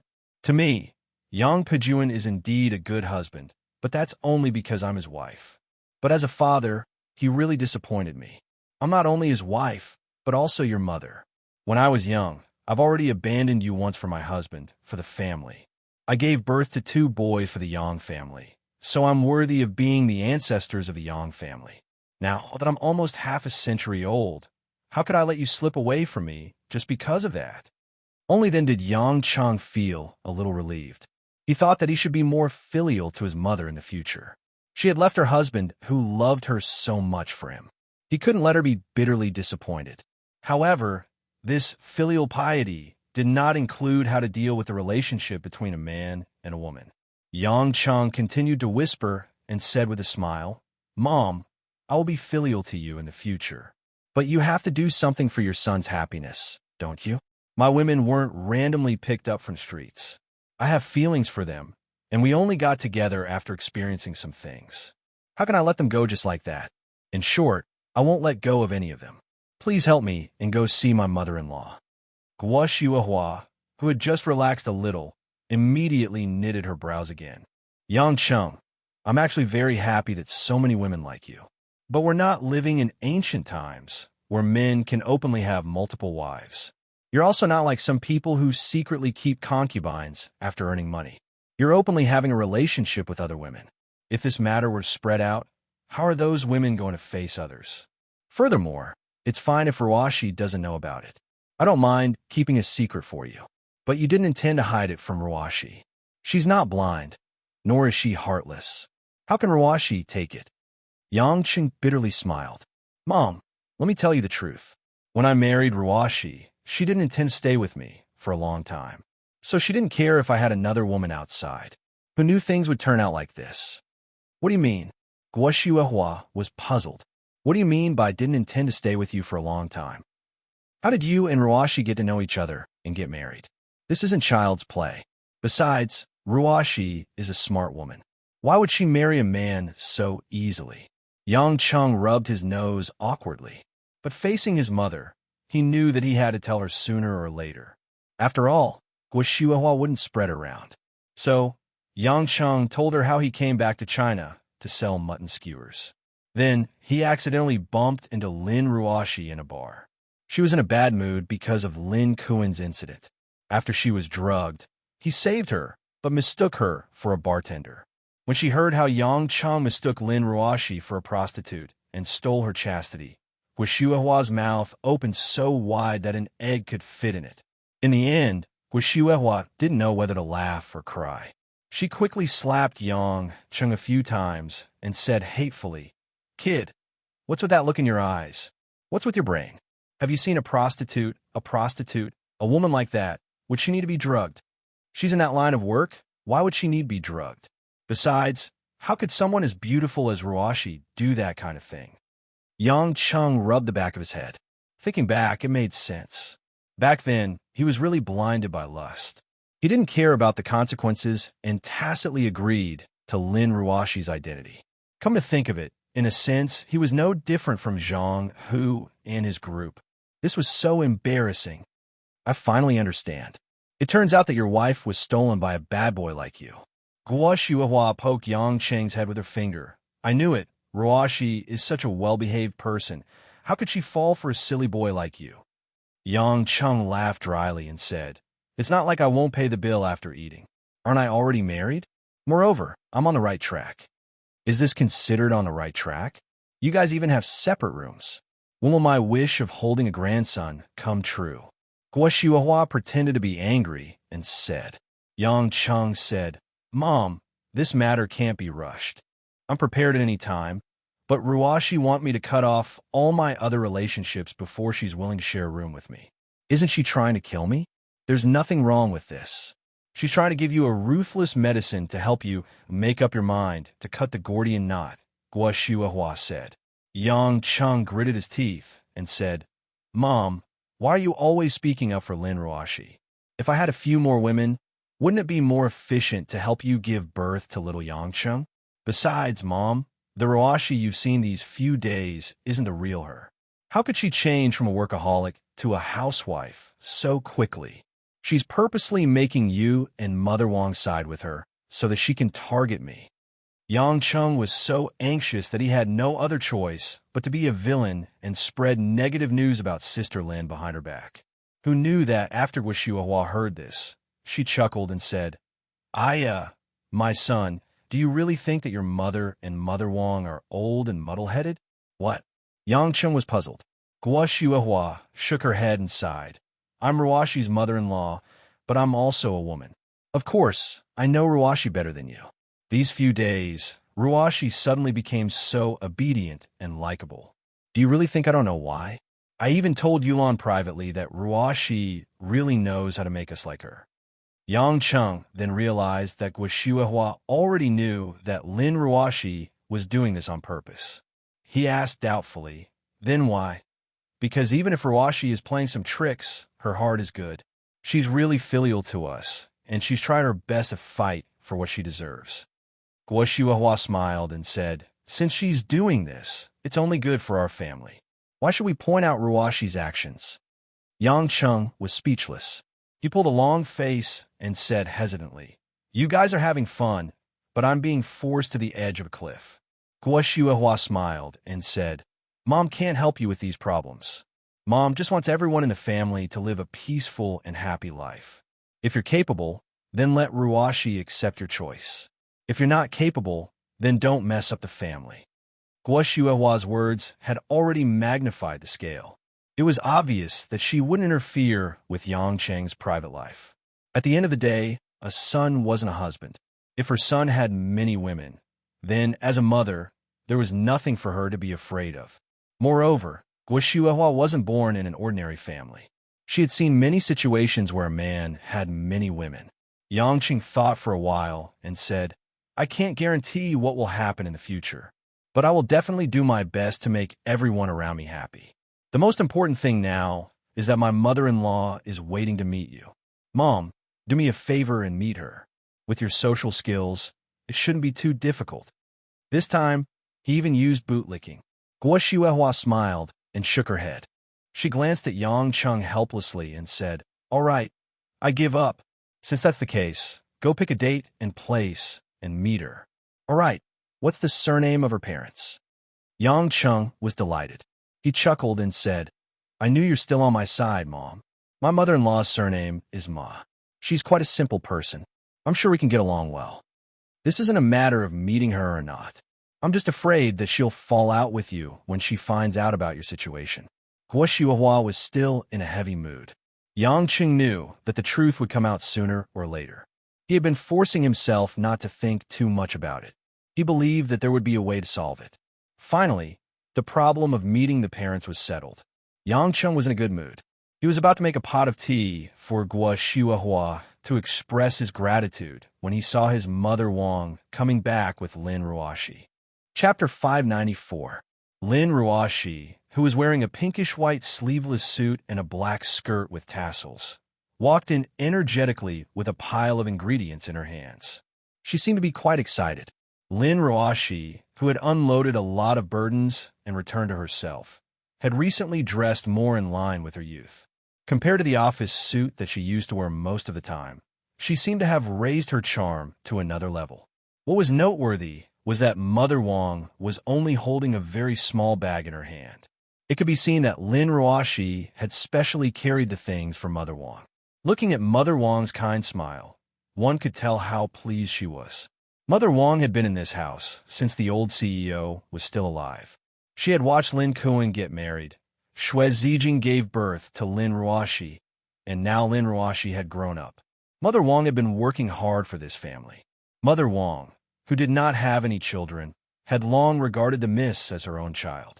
Now, watching Lin Ruoshi, who had grown up, accompany her to buy groceries and help her carry the bags, Mother Wang's heart was indescribably satisfied. When Lin Ruoshi saw that Yang Cheng was at home, she smiled naturally. "Hubby, guess what I bought today?" Yang Cheng was not used to Lin Ruoshi being so kind to him. Moreover, in the past few days, this woman had called him hubby very naturally, but he did not dare to call her by all kinds of cheesy names like before. He did not know whether it was because he was guilty or afraid, but the two of them seemed to have switched places. What good stuff! Yang Cheng stared at the bag and could not see what it was. Lin Ruoshi walked in front of Yang Cheng and opened a huge plastic bag. She said, "Look, I bought lamb kidneys, pig kidneys, and fresh beef kidneys. I went to quite a few shops to get them. I also bought cashews, wolfberries, and other ingredients as ingredients." Ruoshi, why did you buy so many kidneys? Cold sweat appeared on Yang Cheng's forehead.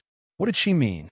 "Of course it's to nourish your body," Lin Ruoshi said with distress. "You are so tired every day outside. I was worried that you would be too tired to bear it, so I bought these kidneys for you to nourish your body." Of course, Guo Shihuahua and Wang Ma knew what he was talking about. Wasn't it the two most important parts of man? However, Lin Ruoshi wanted to nourish Yang Cheng's kidneys. Obviously, it was not to say that Yang Cheng was incapable, because everyone in the family knew that the young couple slept in separate rooms. Lin Ruoshi was obviously mocking Yang Cheng. She hooked up with other women all day outside, and sooner or later he would not be able to bear it. In order to not let him lose the ability to fight so early, she wanted to nourish him at home. Yang Cheng's forehead was full of black lines. He did not expect that Lin Ruoshi would do this. It was obvious that she was taking revenge on him and embarrassing him. Moreover, she did it in such a gentle and considerate way, making him unable to lift his head. "Hubby, why do you look so pale? Are you not feeling well?" Lin Ruoshi asked with a bit of a playful look in her eyes. Yang Cheng took a deep breath. It was his fault, so he had to swallow the bitter fruit. He did let her down.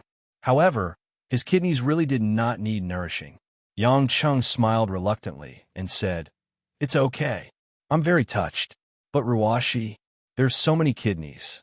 You won't finish all of them, right?" "Of course, I will finish all of them. You have such a big appetite."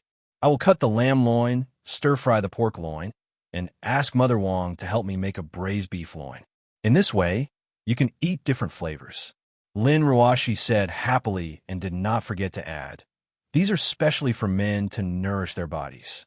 As for us, we will eat something else. Don't waste my kindness. Yang Chung still wanted to say something, but Lin Ruashi had already run to Guoshuahua's side. She took out some fresh vegetables and seafood that she bought in high spirits. She talked about cooking seafood for her mother-in-law, which made Guoshuahua happy again. Yang Chung let out a long sigh in his heart. How flirtatious he would be after this meal. After waiting for Lin Ruashi and Mother Wong to enter the kitchen, Yang Chung said to Guoshuahua, Mom, why didn't you stop her? Ruashi is playing with your son to death. Guoshuahua rolled her eyes and said, I also know that Ruashi is targeting you. But think about it carefully, there is nothing wrong with this. You fool around outside all day, but you still haven't given birth to a proper grandson or granddaughter for me. I'm also anxious. Eat more if I ask you to. And look, Ruashi is so virtuous now. She helps your Mother Wong with the housework, cooks, and washes your dirty clothes. You are a man and don't have to do anything. Is there anything to complain about when she cooks for you? Yang Chung wanted to cry, but no tears came out. He really had nothing to complain about. Also, he couldn't say in front of his mother, my kidney function is very strong. He could only swallow the bitterness in his stomach.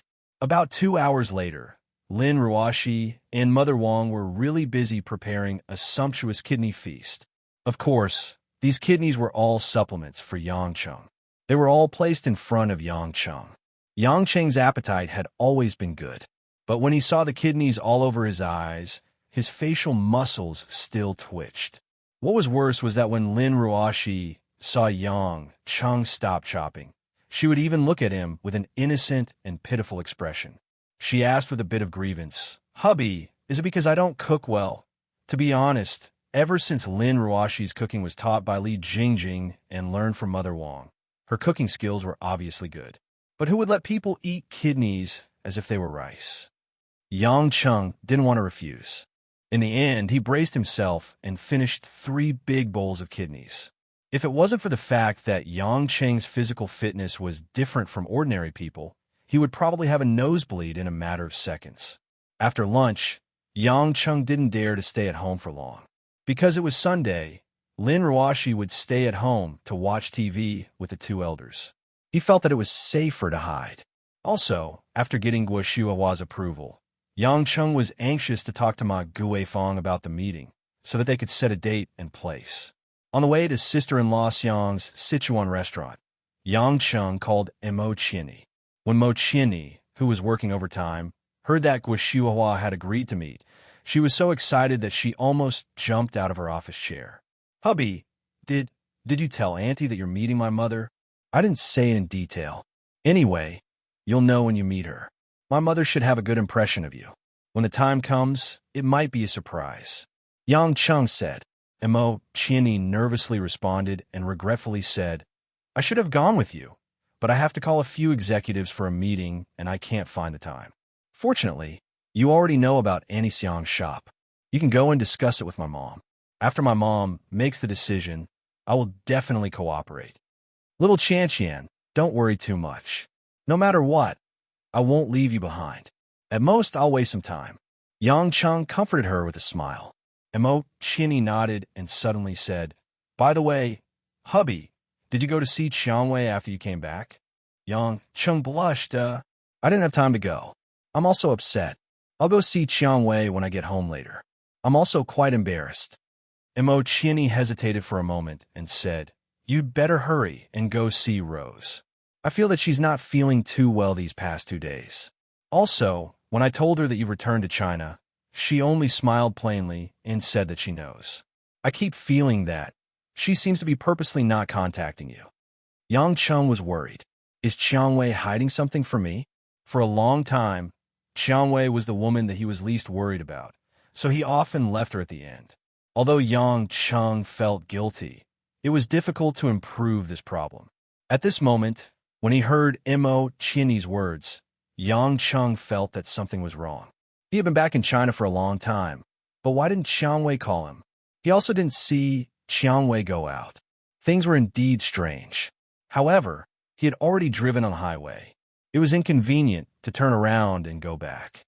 He could only suppress the worry in his heart and continue to go to his sister-in-law Xiang's restaurant. Half an hour later, Yang Cheng came to the restaurant again. At this moment, there were only a few customers in the restaurant. After all, it was past lunchtime, so sister-in-law Xiang wasn't too busy. She stood at the counter and calculated the bill. Yang Cheng looked around and didn't see Ma Guifeng, so he walked forward and asked with a smile, "Sister-in-law Xiang, where's my mother-in-law?" Chapter 595. Annie Xiang looked up and saw that it was Yang Cheng. She was pleasantly surprised and said with a smile, "I was wondering who came here to find his mother-in-law. So it's Yang Cheng. Guifeng just went to the Hunan restaurant next door to borrow some food. She should be back soon. You can wait for a while." Borrow food? Yang Cheng was a little puzzled. This food could be borrowed?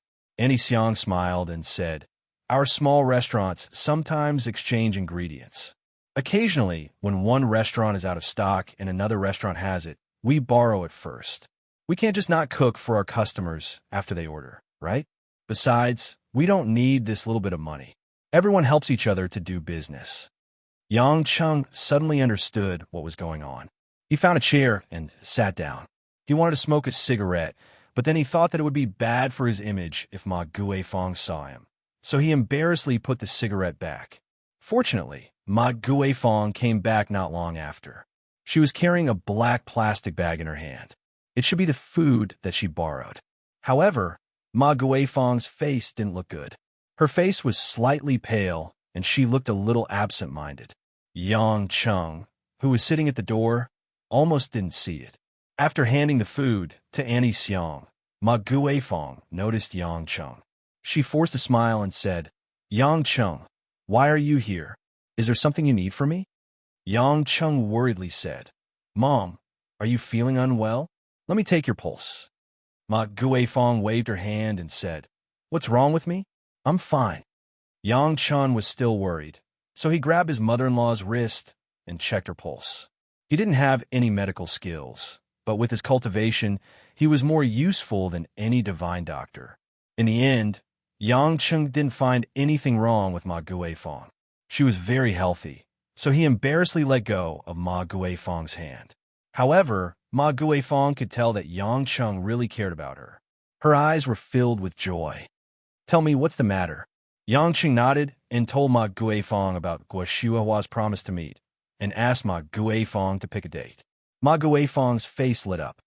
"I'll listen to my in-laws. I'm not familiar with Zhonghai. Let's just pick a day when everyone is free and have a simple gathering."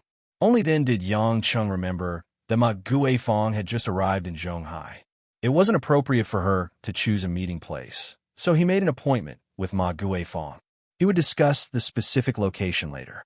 After saying goodbye to Ma Guifeng, Yang Cheng thought about Qiangwei, so he rushed back, but this time he parked the car outside and ran to Qiangwei's house. He called Qiangwei's house. It rang a few times before Qiangwei picked up. "Hubby, why are you calling? What's the matter?" Qiangwei's voice was as gentle and beautiful as ever. Yang Cheng heard something else. It seemed that Qiangwei was worried about something. He said, "Can't I come to see you if I have nothing to do? I've been back in the country for a few days, but I haven't had the time to come. I'm at your house now. Open the door." Qiangwei was silent on the other end of the line. She said softly, "I'm taking an afternoon nap. I don't feel like getting up. Hubby, why don't you come tomorrow?" Yang Cheng frowned and said, "Qiangwei, are you hiding something from me? This doesn't sound like something you would say." This time, Qiangwei was silent for a longer time.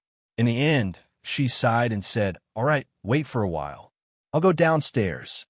This slight wait took nearly 5 minutes before the door was opened from the inside. Qiangwei was wearing loose cotton pajamas at home and a pair of fluffy slippers. She looked like an ordinary city beauty at home. The few strands of purple hair that were originally dyed purple were also gone, making Rose's face look a little more delicate and pretty and less seductive. What made Yang Cheng notice that something was wrong was that Qiangwei had some makeup on her face. There were also traces of lipstick on her lips. Although it was light makeup, It made Yang Chung pay special attention to it, because Qiangwei didn't put on makeup even when meeting strangers. How could she take an afternoon nap at home and put on makeup when she came down to open the door? When Qiangwei saw that Yang Cheng's expression had become serious, she didn't dare to look directly at Yang Cheng. She turned her body to the side and let Yang Cheng enter the room. She said softly, "Don't look at me like that. I just woke up and I'm a little confused." Yang Cheng walked into the room and closed the door. His face didn't relax at all as he asked seriously, "You're injured, and it's an internal injury, right?" Even if he didn't check her pulse, with Yang Cheng's current cultivation, coupled with his many years of experience and comprehension of the martial way, the injury on Xiangwei's body had been seen through by Yang Cheng. It was obvious that Xiangwei had put on makeup to hide her pale face and lips. "I still can't hide it from you." Xiangwei smiled bitterly. "I'm sorry, husband. I shouldn't have thought of deceiving you." Yang Cheng didn't have the time to think about whether or not he could hide it. At this moment, he pulled Xiangwei to sit on the sofa and carefully examined the meridians in Xiangwei's body. He frowned and said, "Did you fight with someone who cultivates inner force? Your meridians have obvious signs of injury." Xiangwei nodded. "It's someone who cultivates hard qigong. I don't know if it counts as inner force. I underestimated my opponent and was too careless." Cough. At this point, Xiangwei couldn't help but cough a few times. She covered her chest with one hand and frowned slightly. It was obvious that she wasn't feeling well. "Careless? Your lungs are injured. If you're not careful, it will be your heart meridian. What the hell are you doing? Why did you have to fight with those experts? Don't tell me that you're still fighting for your life. How many times have I told you that if you encounter a difficult problem, I will help you solve it?" Yang Cheng raised his voice by several degrees. If it wasn't for the fact that this woman was injured, Yang Cheng couldn't wait to hold her thighs and fiercely slap her butt. She almost got into a life-threatening situation. How could he not be angry? Qiangwei bitterly smiled and pouted. "I know I'm wrong. Husband, don't be angry. In the future, I won't do it again." Yang Cheng let out a long sigh and said, "Let's not talk about anything else. I'll help you treat your injuries. Just close your eyes and turn around. Don't think about anything." Although Qiangwei didn't know what Yang Cheng was going to do, she still obediently turned her back. She didn't want to see Yang Cheng. She was afraid that Yang Cheng would be angry with her. After all, Yang Cheng was against her putting herself in danger. Now that something really happened, how could she dare to be discovered by Yang Cheng? But she didn't expect that she still couldn't escape this disaster. Yang Cheng didn't say much. He gently put one hand on Xiangwei's back, and then a strong and vast warm current slowly entered Qiangwei's body. Qiangwei only felt that there were countless streams flowing there where her back was injured. It was numb and itchy, but it was very comfortable. She didn't know what it was. Later, these streams began to flow to her whole body, making Qiangwei feel so comfortable that she wanted to fall asleep. She didn't need to think about anything. But this carefree feeling only lasted for less than a minute. She heard Yang Cheng say behind her, "Okay, your injuries are all right." Qiangwei was stunned. She turned around in surprise and carefully felt her body. Indeed, there was no sign of injury at all. She was even more refreshed and energetic than before. In the past, she had relied on Yang Cheng's blood to treat her wounds. Qiangwei already felt that it was extremely magical. Now, with this skill of Yang Cheng, her internal injuries were actually cured in a short time. Even if Hua Tuo was reincarnated, he wouldn't be so amazing. "Hubby, how did you do it?" Qiangwei couldn't help looking at Yang Cheng with a pair of watery eyes full of expectation. She wanted to know what kind of ability this was. Yang Cheng felt a little embarrassed when his woman looked at him with admiration. In fact, to him, this was just a small trick that he could naturally learn. "I'm practicing a type of internal energy. A few days ago, I had a new understanding of it. Then, the vital energy in my body seemed to have changed into something else. I don't know what this energy is, but it seems to be very effective. I'm thinking if I should change my profession and become a doctor. I'll definitely get better faster than taking medicine and injections." Yang Cheng grinned. The endless resolve restoration scripture Vital energy in his body had unexpectedly changed after he had a sudden epiphany that morning. However, Yang Cheng didn't know what it was. He only knew that he understood something, but he couldn't explain it. Yang Cheng reckoned that the next time he met Yin San Yang, he would be able to find out what exactly happened. Chapter 596. Xiang Wei was a little disappointed. She could tell that it wasn't that Yang Cheng didn't want to tell her, but that Yang Cheng wasn't sure himself, so she didn't ask further. Yang Cheng, however, thought of the key question. He carried the woman on his lap and said, "Xiang Wei, babe, tell me the truth. What did you do? Why did you hurt yourself when I wasn't around?" Xiang Wei pouted and said with grievance, "I didn't. I did what I did with your permission." "With my permission?" "Yeah."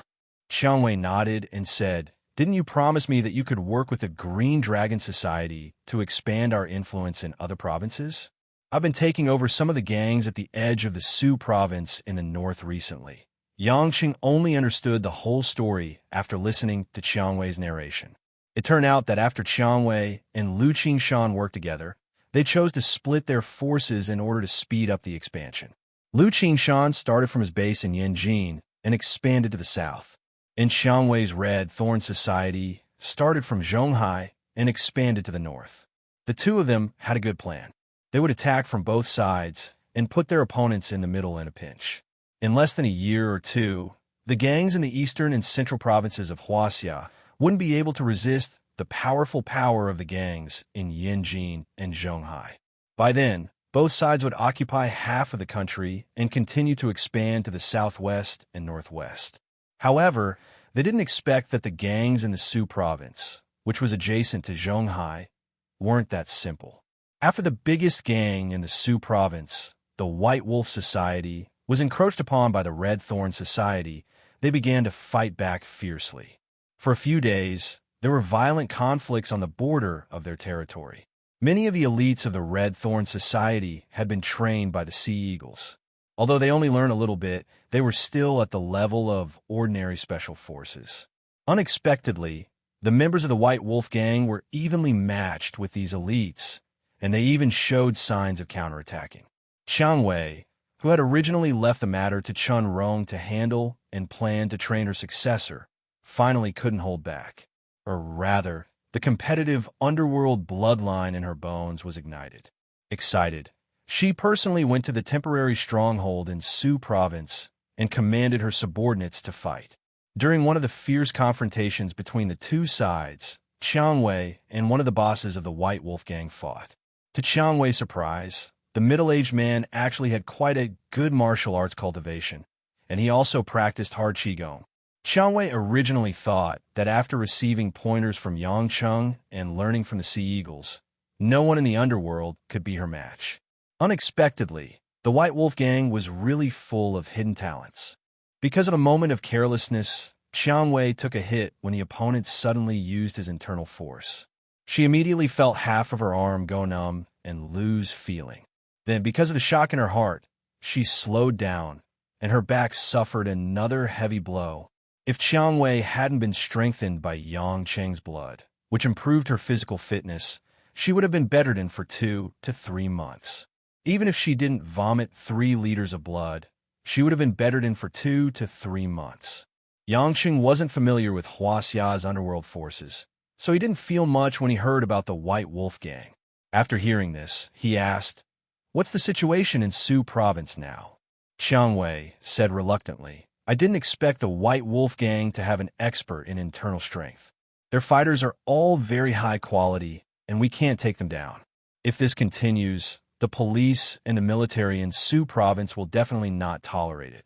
So, I asked Rong Rong to withdraw everyone to the edge of Zhonghai. It's really infuriating. The White Wolf Gang has been hiding so well all these years, causing us to lose so many subordinates and not gain any advantage." Looking at Qiang Wei's angry expression, Yang Cheng reached out to caress her rosy cheeks and said gently, "Darling Qiang Wei, do you really want to expand your power?" Qiang Wei noticed the complicated tone in the man's voice. She blinked her bright eyes and asked, "Hubby, what's wrong?" Yang Cheng smiled and said slowly, "Actually, when I entered the door just now, I found out that you were injured. I was very angry. Qiang Wei lowered her head in shame. I know I was wrong. I will be careful in the future. What's wrong with you? I'm angry at myself.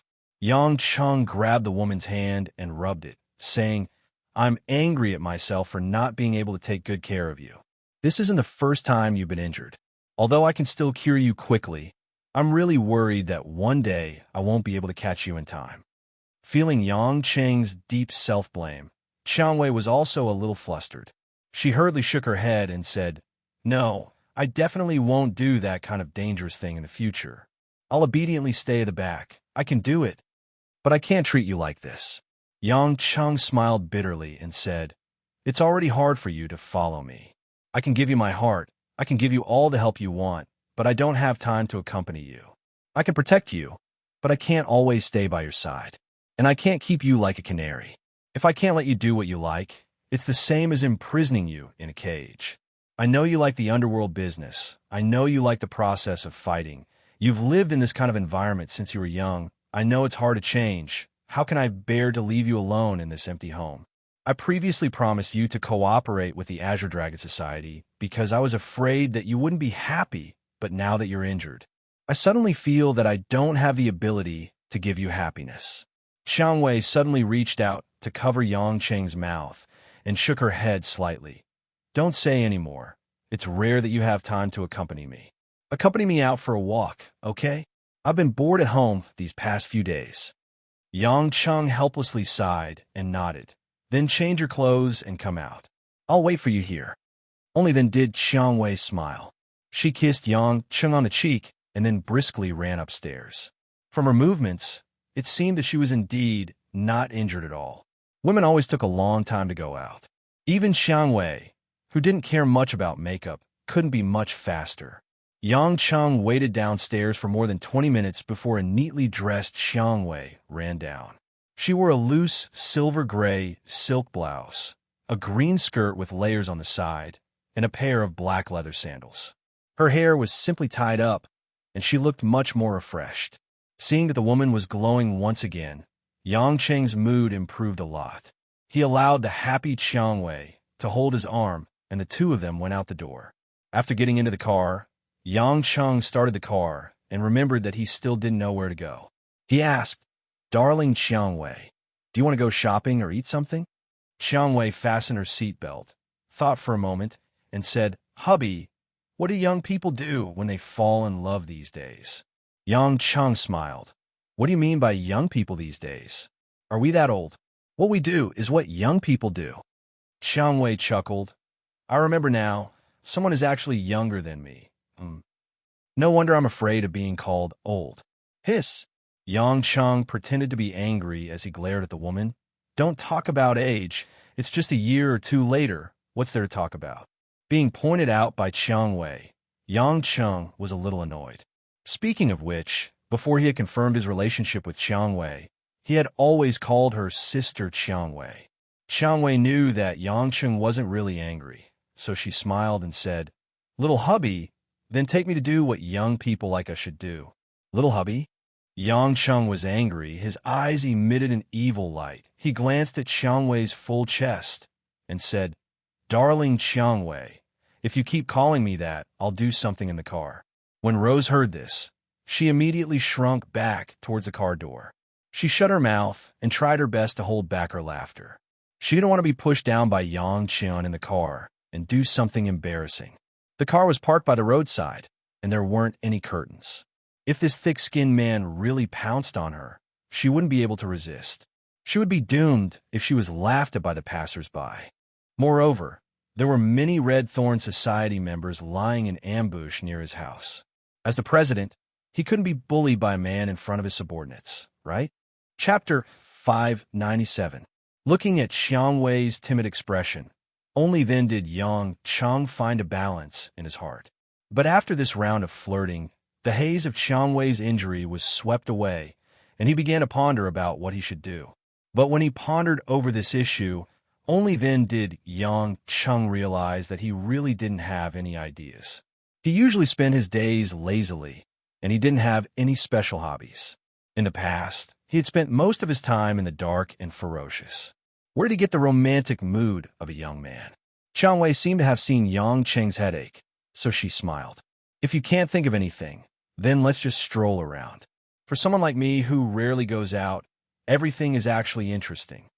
Only then did Yang Cheng recall that aside from attending some underworld events, Qiang Wei practically never went out. She could be considered as an otaku. Thus, he felt relieved and drove the car towards the city center. After aimlessly driving around Zhonghai City, Qiang Wei only got out of the car once. It was to a music store on the ground floor of a building in order to buy a CD album by the British female singer Adele. After putting the CD into the car and playing it, the whole car began to be filled with the young female singer's characteristic, slightly hoarse, but full of explosive sound waves. Yang Cheng was surprised that Qiang Wei would think of buying a music CD. As he drove out of the city, he said, "I never expected that my Qiang Wei babe also likes music, and it's even European and American pop music." Qiang Wei lightly smiled as she looked at Yang Cheng. "I'm practically staying at home every day. Aside from checking if some invested industries are operating well, the rest of the time is spent either exercising, watching TV, or watching movies. If there aren't any good movies, then I can only listen to music." Yang Cheng nodded his head. He remembered that when Qiang Wei still stayed behind the bar, she always had a computer in her bedroom. "Actually," Qiang Wei suddenly said, "although it has been more than a year since we first met, we haven't really spent much time together. You don't know what I like, just like I don't know what you like. It's the same." These words were said casually, but Yang Cheng didn't feel comfortable when he heard it. He also knew that this was Qiang Wei's resentment towards him for not being able to spend time with her. Just because she didn't say it didn't mean she didn't have it in her heart. Previously, Tang Wan had criticized him for not understanding Lin Ruoxi enough. Now, it seemed that it was not only Lin Ruoxi, but he also did not understand the women around him. Speaking of which, it was strange.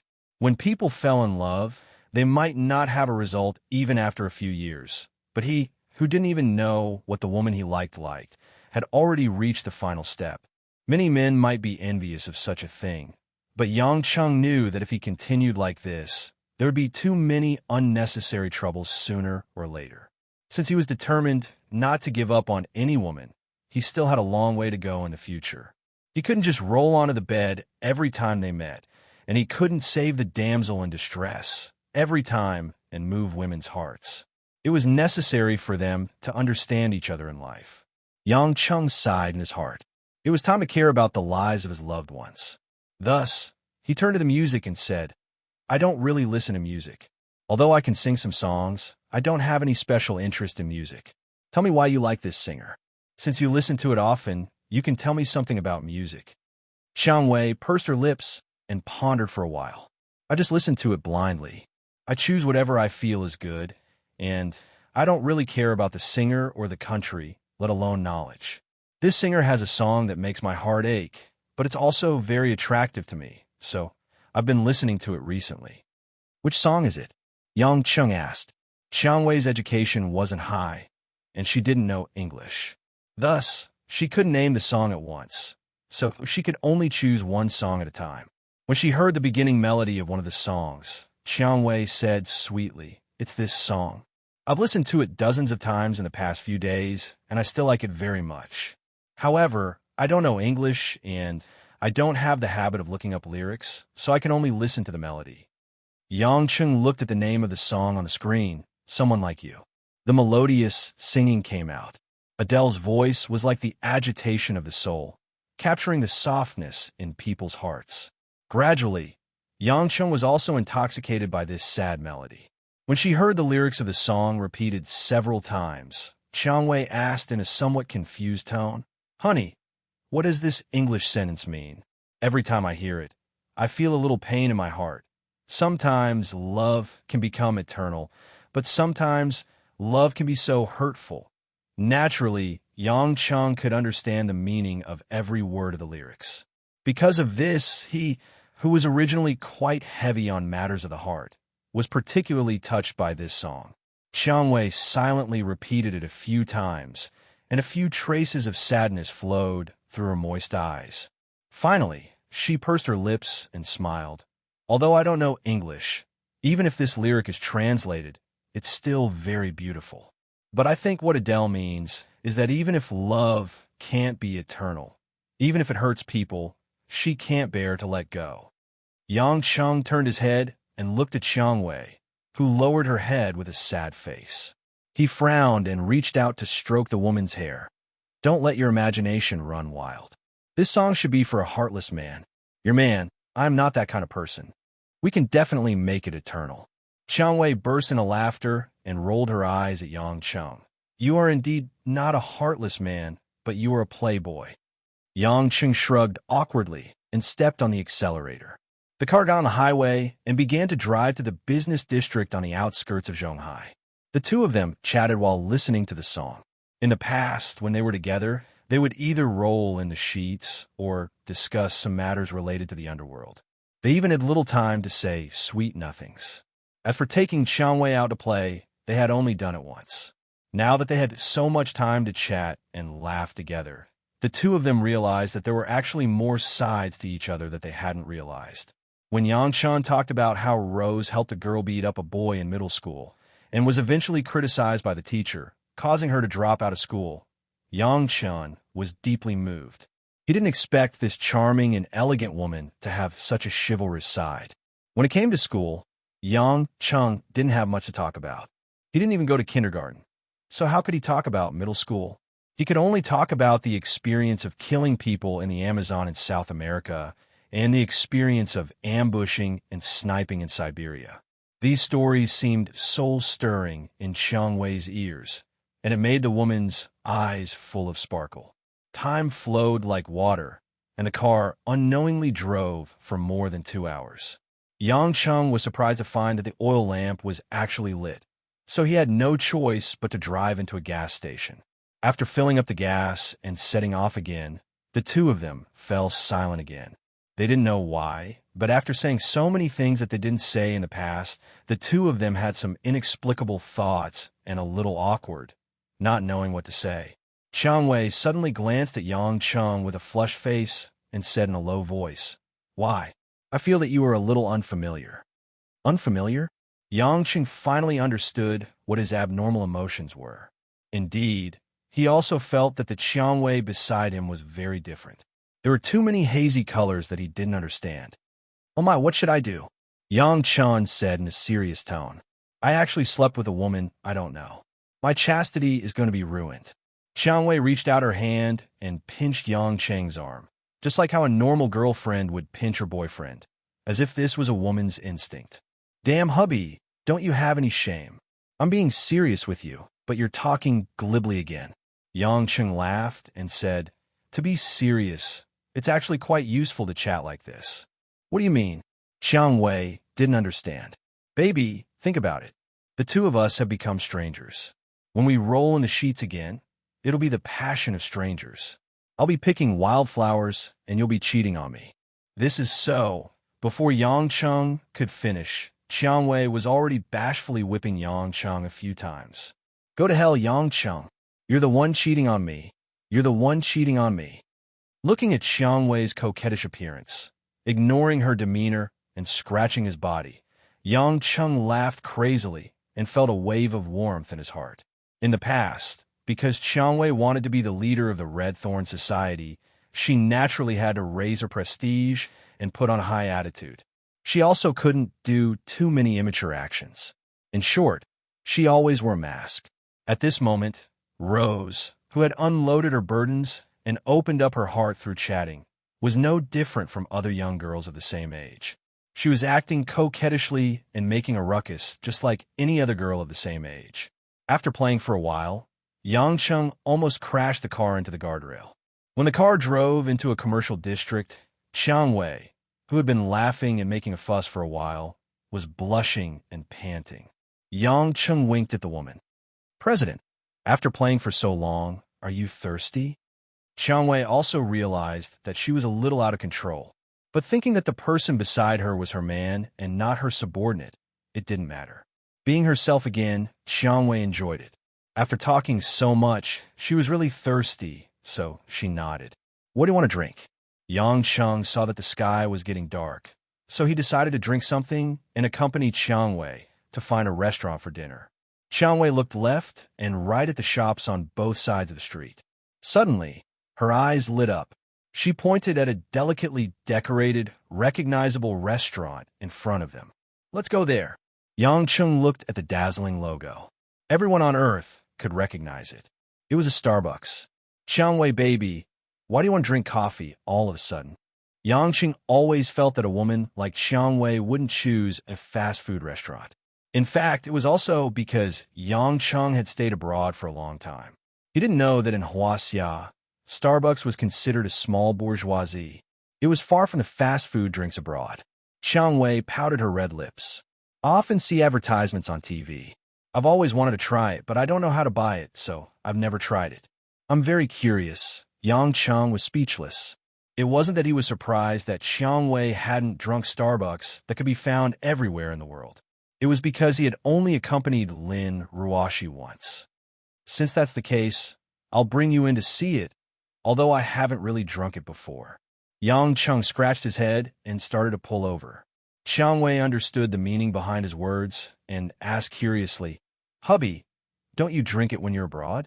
Starbucks should be very popular abroad. Chapter 598. Yang Chung curled his lips. He couldn't say that when he was abroad, fast food coffee like Starbucks wasn't good enough for him to drink, so he casually said, I don't have the habit of drinking coffee. As they spoke, the car stopped, and the two got out of the car. Xiang Wei took the initiative to hold Yang Cheng's arm. Her bright eyes were full of excitement, like a little girl walking into a doll shop and walking into a small Starbucks. Because the two got out of the snow-white BMW, it easily attracted a lot of attention from passers-by. Many people couldn't help but look at Xiang Wei's happy and beautiful face. Yang Chung was not a saint. He naturally felt a little proud in his heart. Every time he appeared on the street with a woman, he could always make people envious. If one day he brought a group of women out and snuggled up to him, he didn't know if it would make some men want to kill him. What was sad was that this kind of thing was just a dream at present. This Starbucks was much smaller than the one he had brought Lin Ruoshi to before, but it was designed to look like a European study. The strong aroma of coffee permeated the air, and the nostalgic leather chairs and short wooden tables were placed neatly. Several men and women who looked like white-collar workers sat there. Some were surfing the internet on their laptops, and some were reading magazines. When they saw Yang Chung and Xiang Wei enter the door, most of these people showed a strange look. It wasn't that Yang Chung and Lin Ruoshi had flowers on their faces. It was just that although Yang Chung had become a gold-collar person in the company, his usual temperament was no different from when he was selling mutton skewers. He was lazy like an unemployed man on the street. Although Xiang Wei was a woman who grew up soaked in the blood of the underworld, she had the elegance and gentleness of a lady. No matter how you looked at it, she was several levels higher than Yang Chung. What's more, Yang Chung had an ordinary face. Compared with Xiang Wei's beauty, it was like a toad biting a swan's meat. At the first moment, many people sighed in their hearts. No wonder it was said that men who were not bad would not be loved by women. This man must have been unlucky for several lifetimes. In this lifetime, he was willing to let a flower be planted there. Yang Chung was too lazy to care about these strange gazes. He took Xiang Wei to the bar and asked with a smile, What do you want to drink? Just order whatever you want. Xiang Wei looked at the various beverage names on the signs and was a little confused. She had only drunk pearl milk tea when she was a student. She didn't know much about these cold coffee drinks. Xiang Wei turned her head and looked at the drinks that the others in the cafe had ordered. She didn't want to ask too much and just ordered the same drink as the one she liked. Xiang Wei's eyes lit up after taking 2 glances. She dragged Yang Chung and turned around. She pointed to a large drink ordered by a woman in a white suit not far away and said, Hubby, I want that. Yang Chung took a closer look. The woman was drinking a pink cold drink. It looked really dazzling. No wonder Xiang Wei was immediately interested. Yang Chung didn't know what it was called, so he asked the female cashier behind the counter, Miss, what is that person drinking over there? The cashier maintained her smile, but she didn't hide the contempt in her eyes for Yang Chung. After all, he was still young and not very reserved. Sir, that lady is drinking strawberry. It's a custom-made cold drink. It's not written on the cold drink list, the cashier explained. Yang Chen nodded in realization. Some coffee or cold drinks were preferred by certain customers, but they weren't sold in the coffee shop all year round. Most of the time, even if the drinks weren't on the menu, it didn't mean that they wouldn't serve them. Business was always flexible. She didn't know if the cashier deliberately said the English name, but Xiang Wei didn't know what this drink was, so she pulled Yang Cheng's arm and asked generously, "Hubby, what is that for cornerberry?" Yang Cheng smiled and said, "It's strawberry. It's probably a strawberry-flavored cold drink. Do you like it?" "So strawberry is called for cornerberry. Then I'll choose it, but I don't need such a big cup." Xiang Wei wasn't sure, so she didn't think it was necessary to take a cup that was too big. As soon as she finished speaking, a sneer suddenly came from behind, seemingly unintentional. "It's ridiculous for a country bumpkin to pretend to be elegant." The two of them didn't lower their voices, and the cafe was very quiet and small. In addition, many people around them were paying attention to the two of them. Therefore, this conversation was heard by many people. The woman closest to them was wearing thin, black-rimmed glasses. Her appearance was pretty, and she wore a light-colored silver-gray suit. She looked quite intellectual. Previously, she had been paying attention to Qiang Wei's words and actions. Out of a kind of comparison, she would naturally pay more attention to someone who was prettier than her. At this time, the woman found that Qiang Wei didn't know anything about the things in Starbucks. She didn't even know the simplest English word, strawberry. Her eyes were full of contempt, and she felt that her self-confidence was strengthened again. The spoiled temperament that she had developed in the big city made this white-collared woman say those mocking words. As soon as she said that, some other intellectuals and office workers who had the same idea also laughed in a profound manner. Many of them looked at Yang Cheng and Xiang Wei with ridicule. Xiang Wei didn't expect that these people would look down on her with a few casual words.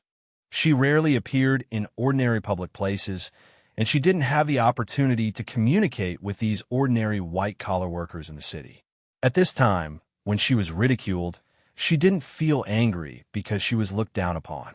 Instead, she felt that she had embarrassed Yang Cheng, and she felt very bad. Although she could move her fingers, and her subordinates could torture these insignificant white-collar workers to death, at the end of the day, these were ordinary people. If she used the power of the underworld to deal with them, it would only make her look more pitiful. Originally, Yang Cheng couldn't be bothered with these people. These people just had nothing to do all day, and they liked to find a sense of superiority from the weak. It was a waste of time to argue with them. However, when Yang Cheng noticed that there was a trace of sadness, grievance, and sadness in Xiang Wei's eyes, he didn't want to just let it go. Yang Cheng walked to the white-collar female who spoke with his arm around Xiang Wei and said with a blank expression, "Apologize to my woman. You made her unhappy." In this day and age, there were many overseas returnees. Many people in the cafe also came back from abroad. Soon, they could tell that this woman was speaking French. Obviously, she wanted to embarrass Yang Cheng again. The woman's meaning was very simple. "You want to argue? Sure, but do you understand what I'm saying?" Unfortunately, Yang Cheng didn't think about it and opened his mouth. "AUX excuses de femme de mine." The authentic French pronunciation with a Parisian accent made the woman, who had her head lowered, finally raise her head in astonishment. She looked at Yang Cheng in disbelief, and the surrounding onlookers were also stunned. They even wondered if they were hearing things. How could this young man, who seemed to have difficulty graduating from junior high school, speak such pure French? Xiang Wei's eyes were full of happiness. Although she didn't understand, she knew that Yang Cheng was standing up for her. She wasn't a weak woman. Because of this, it was particularly precious to have a man's protection. Surprised? Do you think you're the only one in the world who can speak French? Is it shameful not to know English? Do you know that your parents, your grandparents, don't know English, and there are many people who don't know English? If people who know English are just a group of people who like to be arrogant, then that's the sad reality. Yang Cheng said lightly. The woman's face turned red, and the people around them were also speechless. They were all educated people, and of course, they knew that what Yang Cheng said was right. It was just that people's arrogance often covered up their original innocence. My woman doesn't know English, but she has nothing to feel guilty about. She expressed it generously. The two of us rarely drink coffee and rarely come to such a place, but it doesn't mean that we don't have the ability to spend money here, and it doesn't mean that we're not as good as you. Yang Chung continued coldly. If you still don't apologize, I don't mind suing you for assault. You could try. Yang Chung wasn't being alarmist, nor was he being hot-headed. The best way to deal with ordinary people was to use the rules of ordinary society, which was the legal way. He couldn't just twist the woman's head off just because she made Xiangwei unhappy. Every world had its own rules. Just like how the God Lord didn't release the seal on mortals, and Hong Ming didn't interfere much with the secular world. Yang Chung, who had a breakthrough in his cultivation and state of mind, had a deeper understanding of these seemingly tacit rules. I'm sorry, please forgive me. The woman finally lowered her head. Even though she was a little reluctant, she knew that if she didn't apologize, she wouldn't be able to get out of this embarrassing situation. Moreover, it would make her seem more of a sore loser. Only then was Yang Chung satisfied. He hugged Xiangwei back to the counter and ordered 2 medium glasses of strawberry lemonade from the day's cashier. When the pink cold drink was in her hand, Xiangwei's previous bad mood was forgotten. She carefully took a sip and then frowned, looking a little strange. What's wrong? Doesn't it taste good?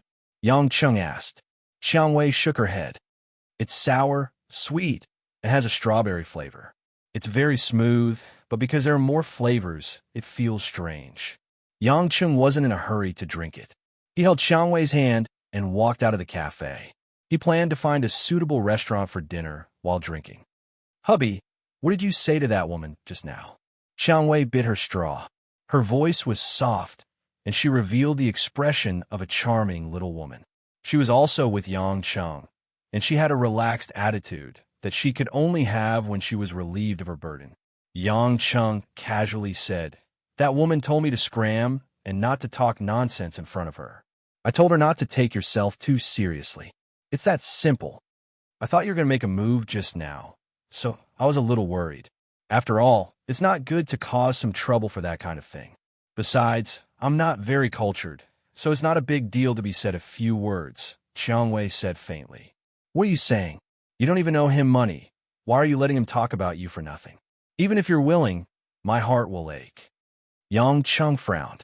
Xiangwei pursed her lips and asked, Hubby, to be honest, do you feel uncomfortable because I've embarrassed you? Yang Chung stopped in his tracks.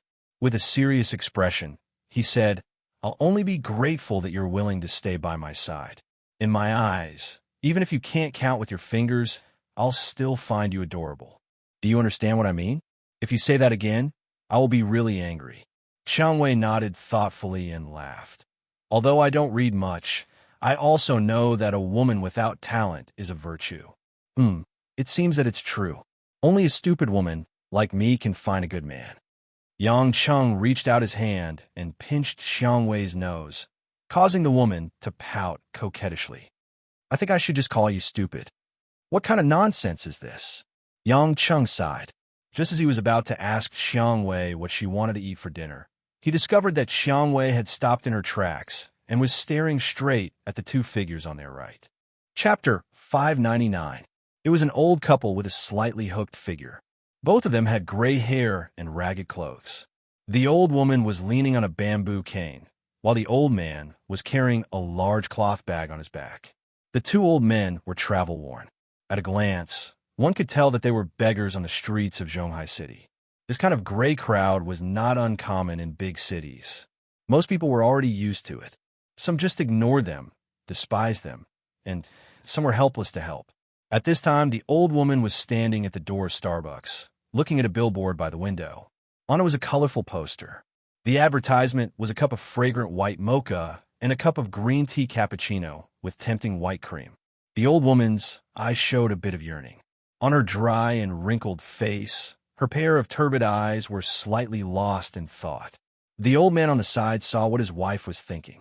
He sighed bitterly and reached out to pull his wife's hand. He said helplessly, When we have enough money, I'll buy you a taste. When the old woman heard this, she quickly shook her head and said, I'm just looking. I don't want to drink it. It's not worth it. I know you like sweet things. The old man grinned. The old woman pretended to be angry and scolded, Don't waste money. Let's go. The old man didn't say anything else. Although he felt very guilty toward his wife, they really didn't have much spare money. It was already very difficult to eat in the city. How could they buy a drink that cost a few yuan? Even if they could go in to buy it, it was still a problem. At this moment, Xiang Wei, who had been watching all this time, suddenly stopped in front of the two old people. She smiled and said, "Old Granny, this is for you." As she said this, Xiang Wei handed the strawberry lemonade in her hand to the old woman. She had only taken a sip and was basically untouched. The old woman was startled. She didn't understand why a beautiful girl suddenly popped out and said that she wanted to drink it for her. She immediately came to a realization. She quickly waved her hand and said with a smile, "Miss, please don't do this. This is too expensive. I can't take it." For them, a drink that cost less than 10 yuan was already a luxury. The old man at the side was also a little moved.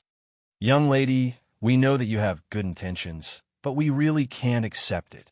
Just take it as me being filial to the two of you, so that a bad woman like me can accumulate some merit. Don't refuse." Qiang Wei ignored the old woman's rejection and stuffed the drink into her arms. The old couple was very excited, especially the woman.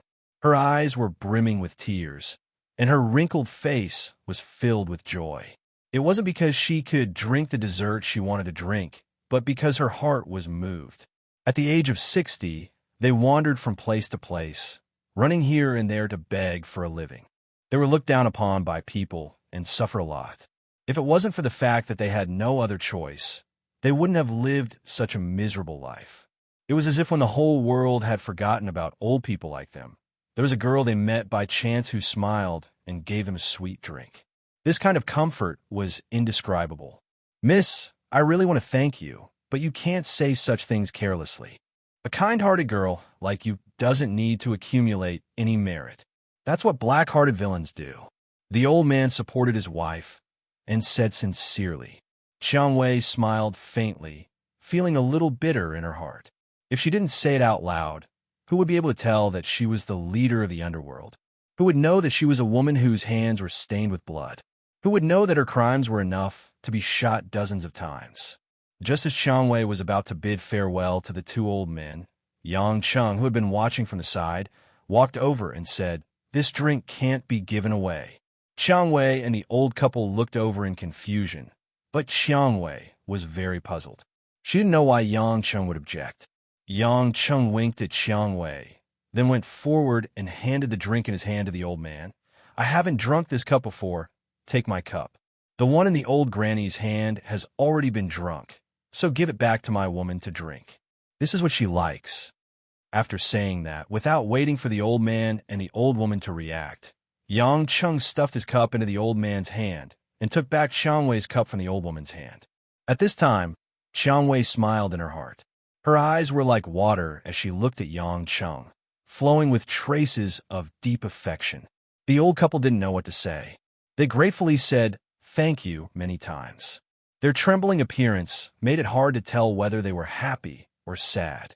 Yang Cheng handed the drink to Qiang Wei and said, "Let's go find a restaurant to eat." Qiang Wei smiled and nodded.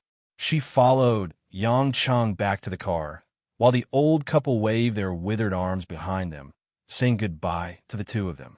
After getting on the car, Qiang Wei was still looking out the window because the old couple on the street were giving the drink to each other. The old woman wanted her husband to take a sip first, but the old man insisted on letting his wife drink, afraid that this precious thing wasn't enough. In the end, the old woman couldn't refuse her husband and could only drink 2 mouthfuls. Then, she handed it to the old man and let him take a sip as well. The old man took a small sip and a smile appeared on his dry face. He nodded and probably said that it was indeed very good.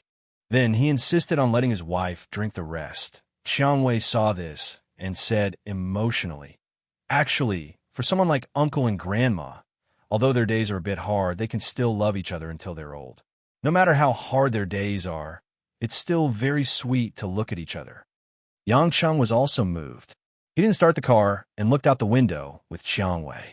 "Yes, a little," Qiang Wei said leisurely. "No matter if we're poor or rich, no matter if we're old or sick, we'll be together for a lifetime." Many people open their mouths like that when they got married when they were young. But how many of them could actually walk it out together? I'm thinking, if I can live with you forever, even if I'm the most ordinary laid-off worker, even if I have to worry about the money for daily necessities, I can still be grateful for life. You're starting to let your imagination run wild again.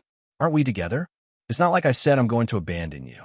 Yang Cheng felt a little heartache and reached out to hold Qiang Wei's hand tightly. Qiang Wei turned around and looked at Yang Cheng apologetically. I'm sorry. Maybe I was thinking too simply, and I'm not satisfied. If I really had to worry about my livelihood, I probably wouldn't have the mood to think about this.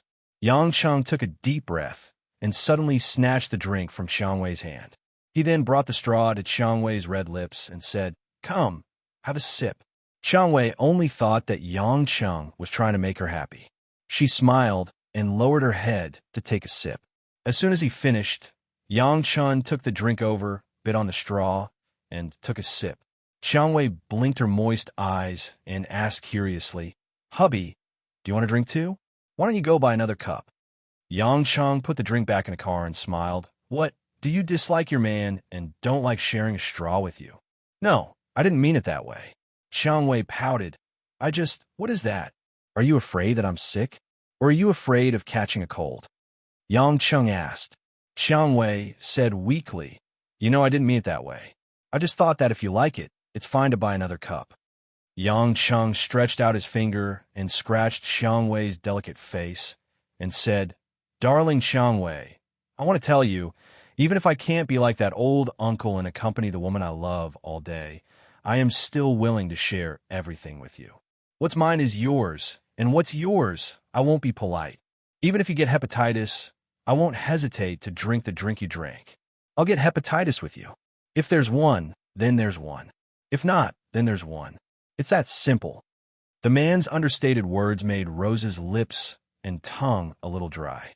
Her originally somewhat desolate heart seemed to be filled with warm sweetness, making it difficult for her to breathe, but she wished she could suffocate. "How can you say something like that?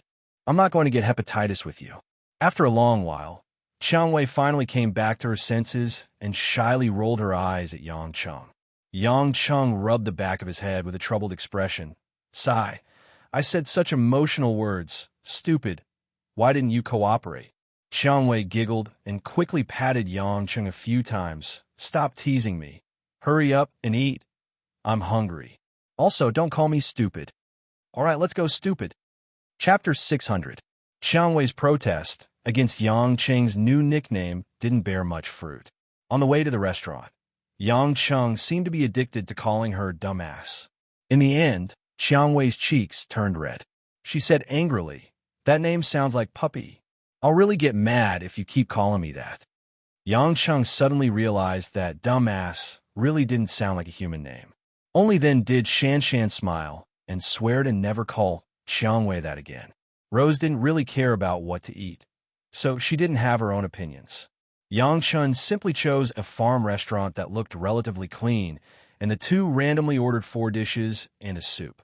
They sat at a table near the window and started chatting and laughing as they ate. It was only then that Yang Cheng brought up the Azure Dragon Society. Because of Gao Yu, Yang Cheng hoped that Qiang Wei wouldn't cooperate with his father-in-law Lu Qingshan anymore. He even hoped that Qiang Wei wouldn't give the Azure Dragon Society too much freedom in Zhonghai. Qiang Wei was a bit surprised to hear that Gao Yu had actually forced female students to sell themselves as prostitutes. Then, her eyebrows furrowed, as if she was thinking about something. Yang Cheng said, You definitely won't be happy to hear about this, so I didn't mention it during the day. I didn't want to come out to relax and be unhappy. Now that I've told you, the decision is still in your hands. No matter what you do, I'll support you." Only then did Qiang Wei say with a smile, "Dear hubby, whatever you want me to do, of course I'll do as hubby says. Didn't you say that you wouldn't hold back on my things? The Red Thorn Society is mine, so it's also yours. If you don't want me to cooperate with the Azure Dragon Society, then of course I'll accept it. Besides, I'm also a woman, and I hate men who force women to sell their pride. That Gao Yu deserves to go to jail." Just like that, the matter was settled.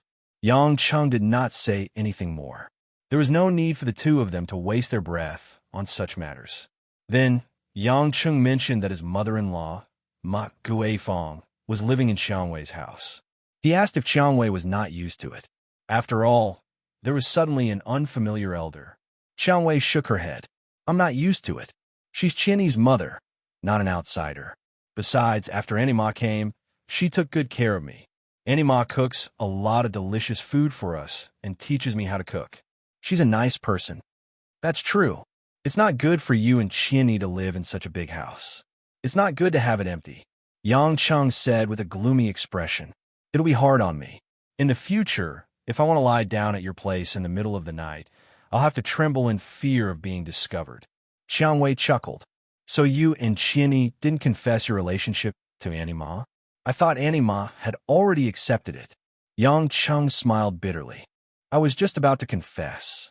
My mom has already agreed to meet my mother-in-law, so I'll have to tell her everything when the time comes. But I'm very worried. After all, my mother-in-law looks very kind, but I feel that she's not easy to deal with. When the time comes, I reckon it'll take a long time, but I think there's a way to overcome it. Xiang Wei pouted and said, Humph, who asked you to attract peach blossoms everywhere? When I first returned to the country, no matter how hard I tried to get close to you, you were still putting on an act.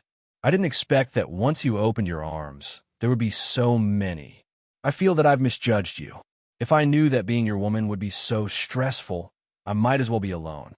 TSK, Xiang Wei darling, what you said is wrong. Yang Cheng said with a smile, look at Qianni.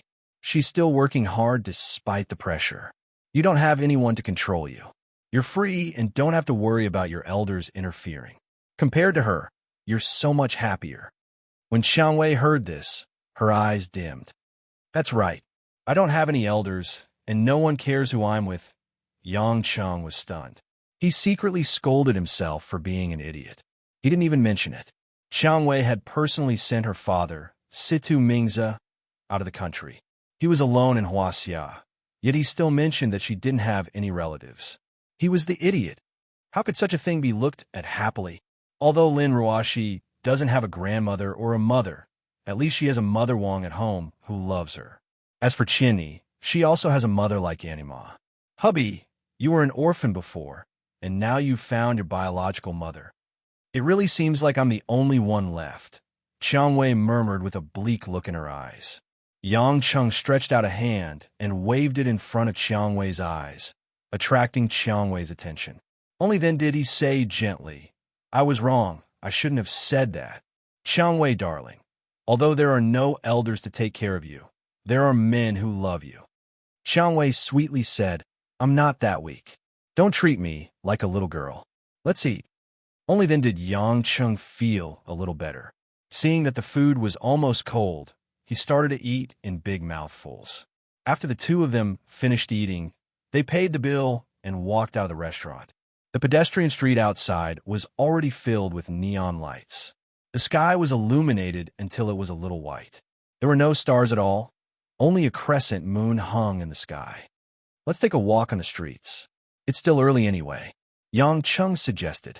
It was rare for him to have time, so he wanted to accompany Xiang Wei more.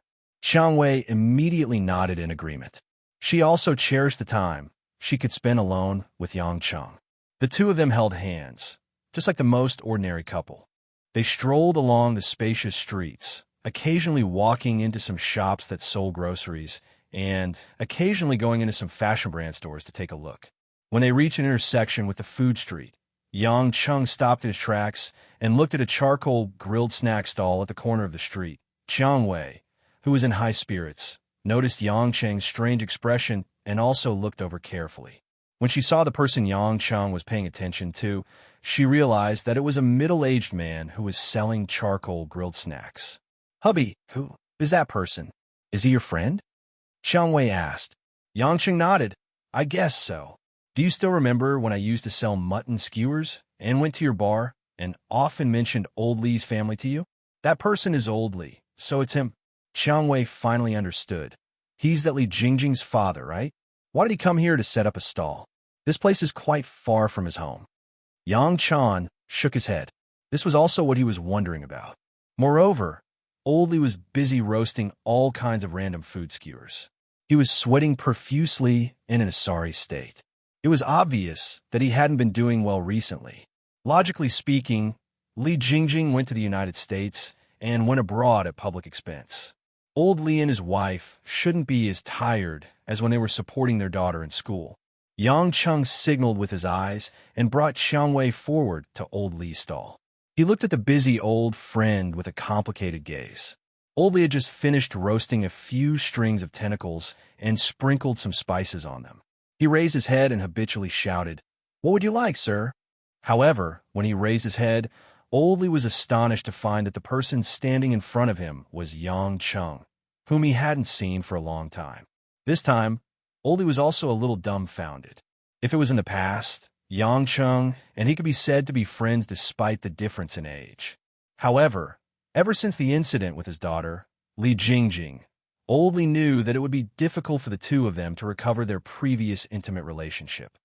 "Yang Cheng, why are you here? It's been a long time since we last met." Old Li smiled awkwardly. He subconsciously glanced at Xiang Wei, who was beside Yang Cheng, and nodded with a smile as a form of greeting. Yang Cheng was quite emotional. The man who used to brag and joke with him outside the market now had an indescribable sense of unfamiliarity. The reason was that there was no result between a man and a woman. How ironic. "Old Li, why did you set up a stall here? This place is a bit far from your home," Yang Cheng asked with concern.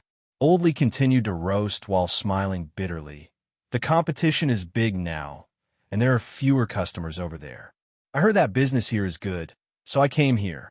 Furthermore, it won't take much effort to walk a few more streets." Yang Cheng was no longer the same as when he was selling mutton skewers, so he didn't know much about the hawker's market. He nodded and asked hesitantly, "Recently, has Jingjing contacted her family? After sending her to America, I haven't heard any news of her. She should be doing well, right?" In the bottom of Yang Cheng's heart, he still missed the girl who he regarded as his younger sister. Although she had done some foolish things before, how could he forget the girl who had opened her heart to him the moment he returned to China? Speaking of his daughter, Old Li said proudly, "That girl called back and said that she's already used to it. Her English is pretty good, and I heard that even the professor praised her and wanted her to be a teaching assistant. She might even be able to stay in America." Yang Cheng smiled and said, "That's good. If you can really stay there as a teaching assistant, you and your wife won't have to work so hard in the future." "That's right. It's a good thing that the girl didn't let us down," Old Li said gratifyingly. Then he remembered something and said, "Oh right, Yang Cheng, my family still owes you that 100,000 yuan for my wife's medical treatment. I'll definitely find time to pay you back, but we don't have any extra money right now. I'm really sorry for dragging it on." Only then did Yang Cheng remember that Old Li's family really owed him money. It was because he gave all the money he had to Old Li that he didn't have the money to do other small businesses and could only sell mutton skewers. However, he didn't really care about 100,000 yuan. He casually said, "Don't worry, I'll pay you back when I have some spare money. You and your wife should take care of yourselves. Don't let Jingjing collapse from exhaustion when she can be filial to you." Old Li grinned and said, "Don't worry, my bones are still hard.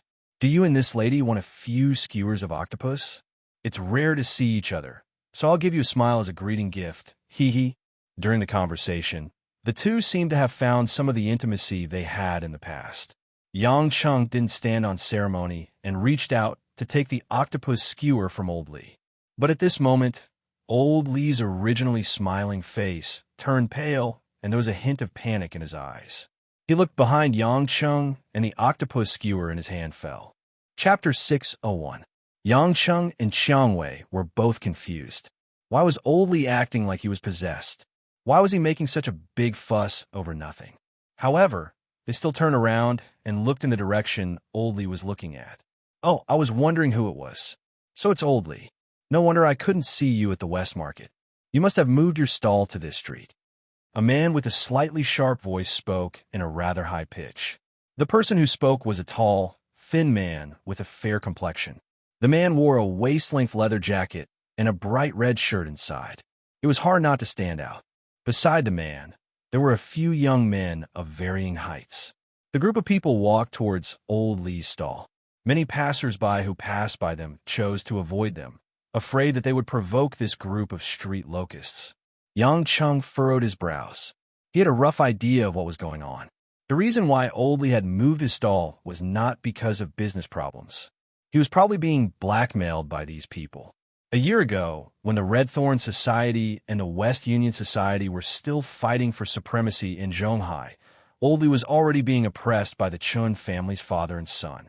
Now that Zhonghai was under the control of the Red Thorn Society, Old Lee was still being oppressed. Yang Chung was confused.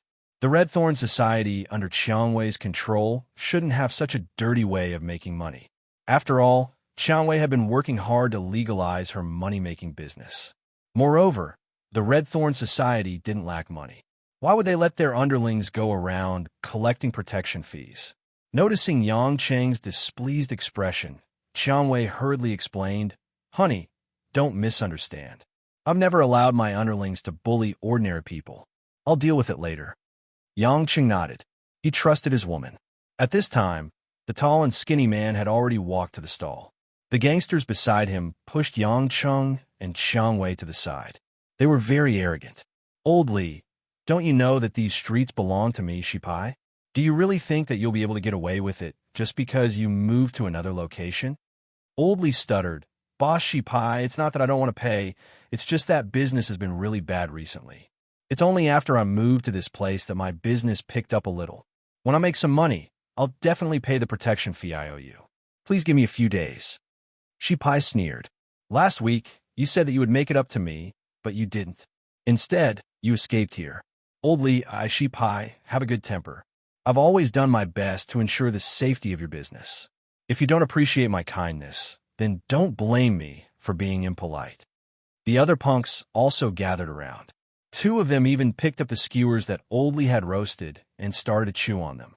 Old Lee's forehead was full of cold sweat. He looked at Yang Chan with a pleading gaze. He was at his wit's end. Otherwise, he wouldn't have begged Yang Chun as if he was grasping at straws.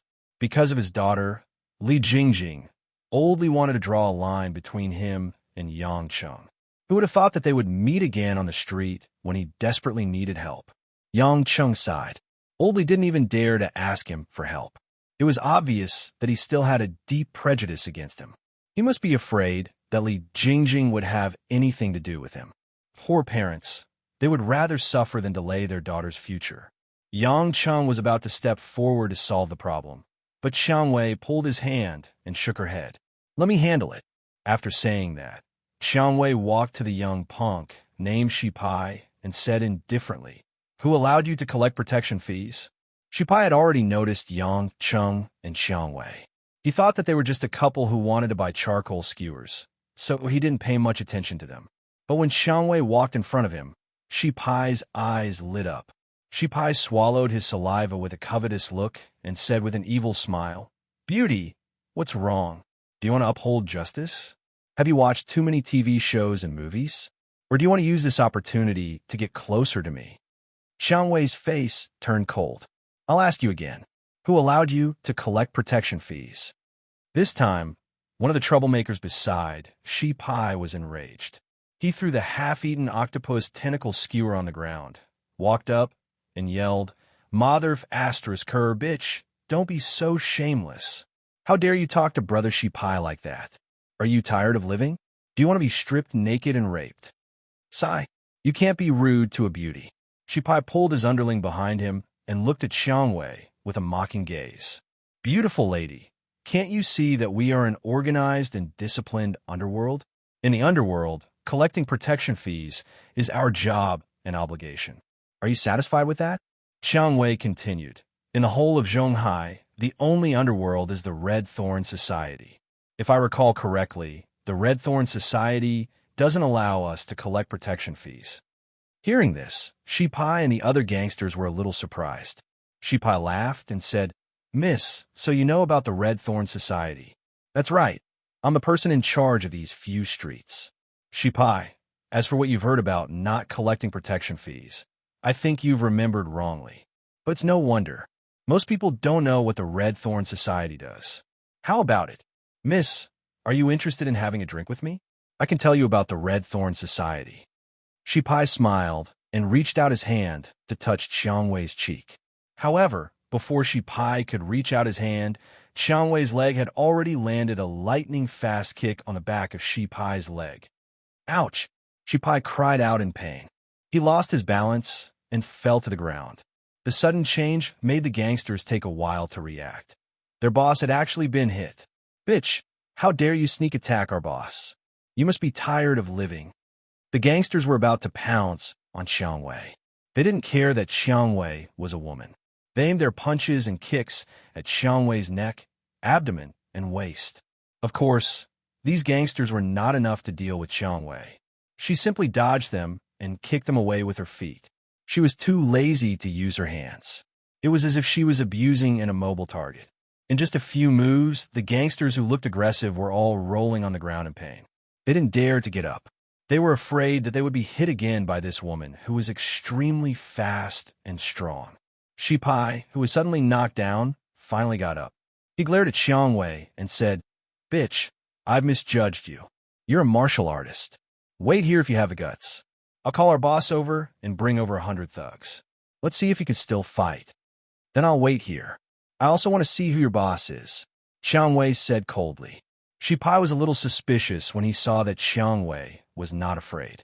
However, he couldn't back down now that he had said it. Besides, who in Zhonghai dared to mess with the Red Thorn Society? No matter how good this woman was at fighting, could she beat tens of thousands of people from the Red Thorn Society? Thinking of this, Shi Pai became bolder. He took out his cell phone from his belt and dialed a number. When the call was connected, Shi Pai shouted anxiously, "Hey, brother, where are you?" "What? Drinking? I've been beaten up." "That's right, in your territory." "She's at the south entrance of the food street. Hurry up and bring some people over. This woman is very fierce when she fights." "I'm injured." Shi Pai stared at Qiang Wei as if he was afraid that Qiang Wei would run away. Old Li, who was watching Shi Pai on the phone, was scared. He hurried to Yang Cheng and whispered, "Yang Cheng, hurry up and take this lady away. Don't worry about me." Shi Pai's brother, Lei Jun, is the leader of the Red Thorn Society.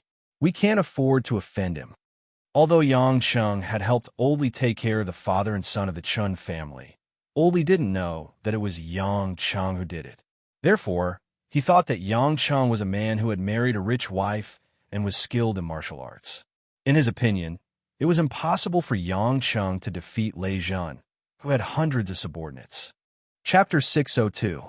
Hearing the name, Lei Jun, Qiang Wei knitted her brows with a trace of disappointment in her eyes. She knew that Lei Jun was indeed the hall master of this area. Yang Cheng could see the change in Qiang Wei's expression, but he didn't say anything. He didn't explain to the anxious Old Li, but asked with concern, "Old Li, don't blame me for not visiting you when you were in the hospital for surgery. I was afraid that you would be in a bad mood. You should have recovered by now, right?" Yang Cheng still remembered that Lin Ruoshi had gone to the hospital to visit Old Li, but he didn't. Old Li didn't know what to say, so he bitterly smiled. "I've recovered a long time ago." Old Li didn't know what to say. He smiled bitterly and said, "I've recovered a long time ago. My body isn't as good as before, but it's not a big problem. Don't talk about this nonsense. Quickly take this young lady and leave." When Old Li was in the hospital, he had seen Lin Ruoshi. Although they only spoke a few words, Lin Ruoshi had left a deep impression on him. So he knew that Qiang Wei wasn't Yang Cheng's wife. She must be another woman of Yang Cheng. But as long as it wasn't his daughter, he wouldn't expose it. Yang Cheng shook his head indifferently. He walked to Old Li's stall and picked up a few skewers of fresh lamb. Smiling, he said, "I haven't done this for a long time. I really miss it. Since Lei Jun hasn't arrived yet, Old Li, do you mind letting me grill a few skewers for myself?" Old Li almost fainted. He deeply sighed. He knew that it was useless to persuade Yang Cheng, so he could only worry by the side. Many people on the street noticed the violent conflict, but most of them didn't dare to stay, especially those who knew Shi Pai. They tried their best to stay as far away as possible, afraid that they would be implicated. Many people looked at Yang Cheng and Qiang Wei with pity. Even so, there were still quite a number of people who gathered their courage and waited for something to happen. After all, it was nighttime, and the lights were blurry. It was not as easy to distinguish as it was during the day. After waiting for about 5 minutes, there was a rustling sound from the other end of the street, and then there was a commotion. It was as if a large wave of people were rushing over from there. As soon as this group of people arrived, the onlookers dispersed.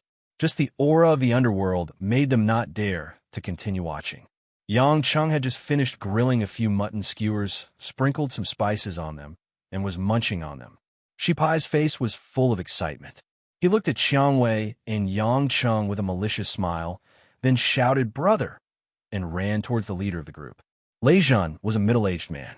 Compared to his younger brother, Shi Pai, he was a bit shorter and fatter. He had a square face and an imposing aura. Lei Jun, who was wearing a white shirt, looked like a well-behaved businessman. If it were not for the group of powerful and tall subordinates following behind him, others would not have seen him as someone from the underworld. "Brother, it's that bitch. Not only did she kick me, but she also injured one of our brothers," Shi Pai shouted as he moved closer to Lei Jun. He had a very sad and angry expression on his face. Lei Jun glared at his younger brother and said, "You're a grown man, but you only know how to steal chickens and dogs outside. When you get beaten up, you only know how to ask your brother to help you. Are you a pig brain?" Shi Pai said with grievance, "Brother, it's not that I don't want to, it's just that this woman is too strong. My brothers and I can't beat her." Several of Shi Pai's lackeys also ran up and complained. They pointed at Xiang Wei, who was standing silently beside the stall. Yang Chung, who was eating mutton skewers, was also accused of being an accomplice. Due to the distance and the dim lighting, Lei Jun did not take the woman who bullied his younger brother seriously. He did not find anything wrong. Instead, he ignored Xiang Wei and suddenly turned his head to an apologetic woman in a black dress who came with him. He smiled and said, "Miss Chun, please excuse me. It's not easy for us to have a drink together, but this kind of thing happened. I only have one cousin, so I can't just ignore him." The woman in the black dress had a beautiful face. Standing in front of such a large group of men, she did not look out of place. It was as if she had enough aura to suppress these boorish men. Since it's home Master Lei's family, it's only right to help them. Besides, if they really did this because of the Red Thorn Society, it's our business, the woman said in a clear voice. Lei Jun smiled and nodded in agreement. Only then did he lead a large group of men to where Xiang Wei was standing. When they were only a dozen meters away from Xiang Wei, Lei Jun and the black-haired woman stopped in their tracks with a strange expression on their faces. The two of them looked at Xiang Wei, who was also looking at them. At first, they were a little confused, then hesitant, and then shocked and terrified. "WH, President, Sister Xiang Wei."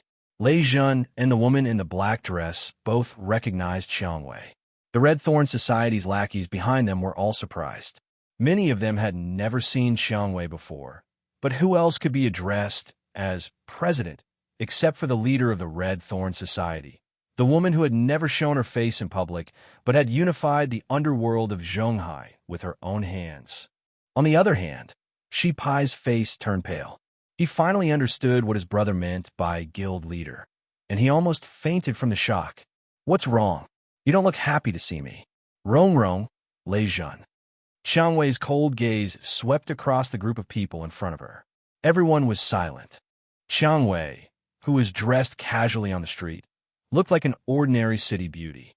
Lei Jun and Chun Rong didn't even recognize her from afar. It took a while for Lei Jun to regain his senses. He hurriedly gave a 90-degree bow and hurriedly explained, "President, please don't be angry. It's not what you think. If I knew it was you, I would have, Xiang Wei sneered. "What'd you have done? If it wasn't me, Situ Xiang Wei, who beat up your philandering brother today, but you, the Thunderhall Master of Red Thorn Society, would help your brother beat me up?" Lei Jun's legs felt like jelly. He didn't know what to say. In his anger, he kicked Shi Pai away. "F***CK off. Bastard. Do you think the president is someone you can mess with?" Shi Pai rolled a few times and fainted on the spot. No one knew if he fainted from fright or from the impact. Old Li, who was watching from the side, was dumbfounded. Oh my God, this beautiful young woman was actually the president of Red Thorn Society. No wonder Yang Chung wasn't worried at all. But why is Yang Chung surrounded by such powerful women? Chen Rong, who also had a gloomy expression, bit her lower lip and walked up to Chiang Wei. She lowered her head and whispered, "Sister Chiang Wei, I just happened to come to this district to discuss something with President Lei. Please don't misunderstand." Chiang Wei glanced at Chen Rong indifferently. She didn't reply. Instead, she looked at the frightened Lei Jun and said, "I remember saying that if we want the Red Thorn Society to survive, we must put an end to those who trample on ordinary people. Whoever doesn't believe in us will have to bear the consequences." I didn't expect that I would run into the Red Thorn Society's brother brazenly using the name of the Red Thorn Society to extort people on the streets. Is it because my words have already gone past your ears? Lei Jun stood up straight and apologized. "President, please calm down. It's my fault for not keeping this bastard in check.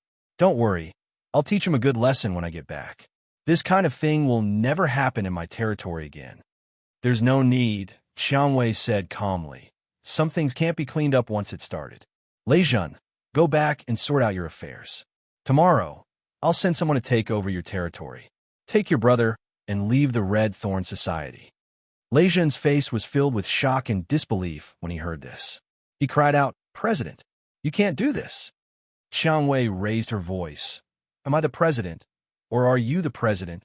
As she spoke, a superior aura burst forth, causing Chen Rong, who was standing beside her, to feel a little breathless.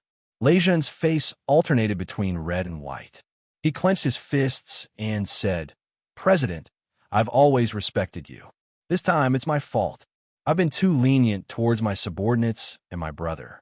I admit that I've neglected my duty. However, I've been fighting for the Red Thorn Society all these years. I've used my blood and sweat to exchange for the position I have today. If President wants to take away everything I have because of this one mistake, I, Lei Jun, will not accept it." Chapter 603. These words could be said to be a tit for tat. Lei Jun no longer lowered his head. He raised his head and looked straight at Rose.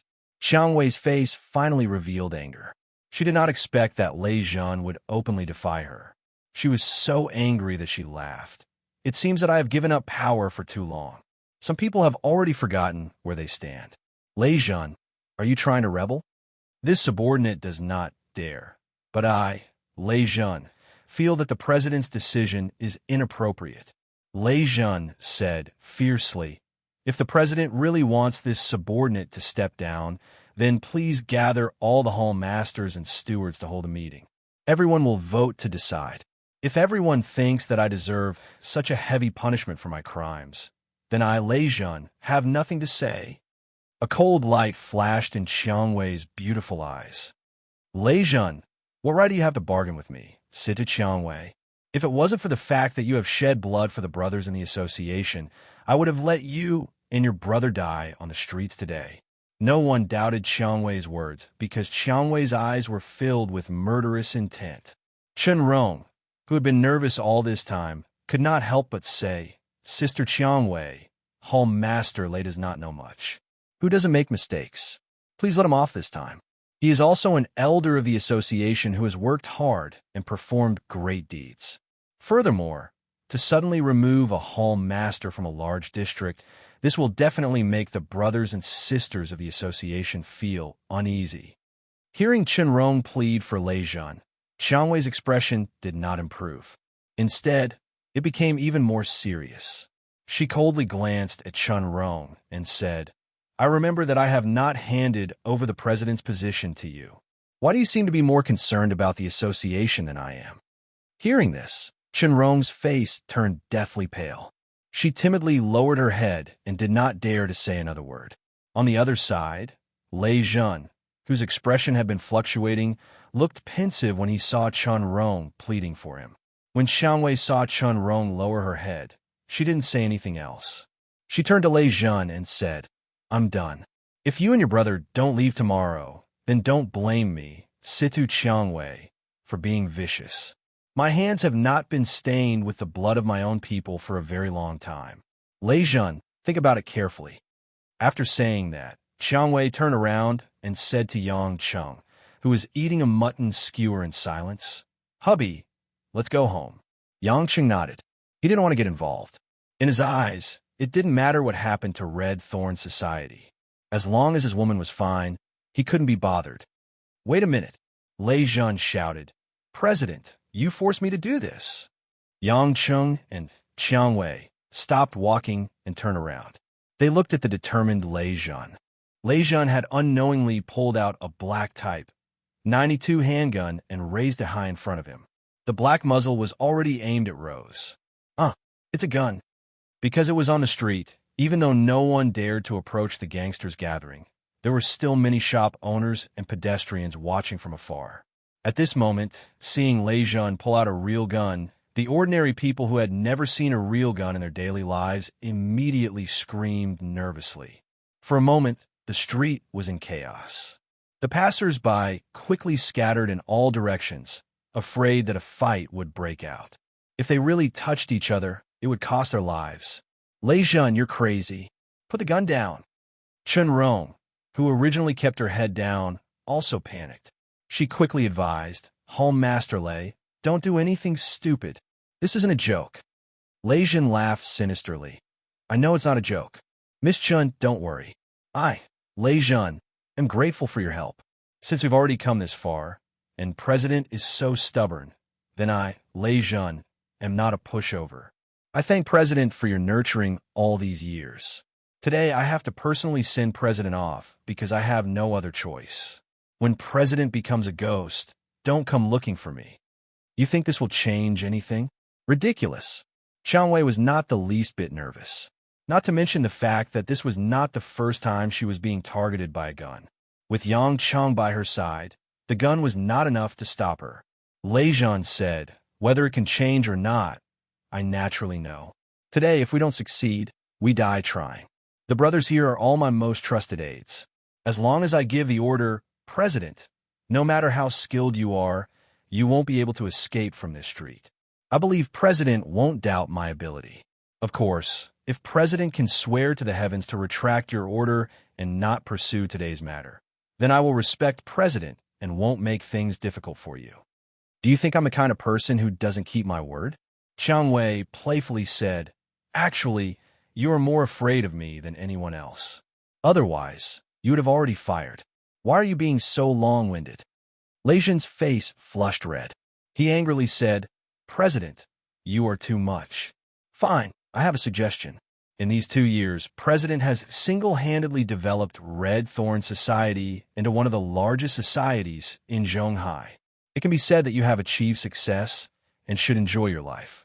Now, President's successor, Miss Chen Rong, has the air of a great general. Although she's not as good as President, she is still improving at lightning speed. Moreover, Miss Chen Rong has a good relationship with the leaders of the other districts. Everyone also supports her to become the next president." Hearing these words, Chen Rong's eyes began to show signs of panic. She bit her lips and looked at Qiang Wei hesitantly. Intentionally or unintentionally, she glanced at the silent Yang Cheng. Qiang Wei also looked Chen Rong up and down before saying, "You mean you want me to abdicate and let Rong take my place?" "That's right. Anyway, for the past 6 months, Miss Chen Rong has been handling the affairs of the society. Moreover, she has been managing the society in an orderly manner. Since President already has a good successor, sooner or later, you will have to replace her. Why don't you make a decision now?" Lei Zhan's eyes were filled with fanaticism. "As long as President agrees to hold a meeting in the society, abdicate your position, and give up your power to Miss Chun, then I, Lei Zhan, am willing to use my power to help Miss Chun consolidate her position." "Enough. Lei Zhan, what does this have to do with me? Put the gun down. Did you eat a bear's heart or a leopard's gall? How dare you use a gun on President?" Chen Rong finally could not hold it in any longer. The fear in her heart turned into anger, making her feel like she was about to explode. She was no longer the ignorant girl who had just arrived in Zhonghai. In the past year, under Qiang Wei's guidance, her ability and temperament had greatly improved. Especially since Qiang Wei had given her power, she had always maintained a good and elegant posture in order not to be looked down upon. At this moment, she finally could not hold it in any longer and let out a scream. Lei Jun was also stunned. In his opinion, his suggestion was definitely the most beneficial to Chun Rong, since Chun Rong was being groomed by Chiang Wei to be the next president, and she had been trying her best to build a good relationship with all the hall masters in the society. She must be very eager to become the president. However, Chiang Wei was still very young. Even though she had not been managing the daily affairs of the society recently, if she were to really abdicate the position of president, it might take more than 10 years or even decades. Therefore, Chun Rong would definitely be impatient. Who would be willing to wait until they were in their 70s or 80s to get the position they wanted? How many years would she be able to hold the position by then? But now it was a great opportunity for him to rise to the top. Chiang Wei had come to the hinterland of his territory alone without any help. Lei Jun had both men and guns. It would not be difficult for him to take Chiang Wei hostage by force. Was Chun Rong so afraid of Chiang Wei that she did not dare to do something that she had the confidence to win? Or was she afraid that this way of taking the position would not convince the masses? Lei Jun still could not figure it out.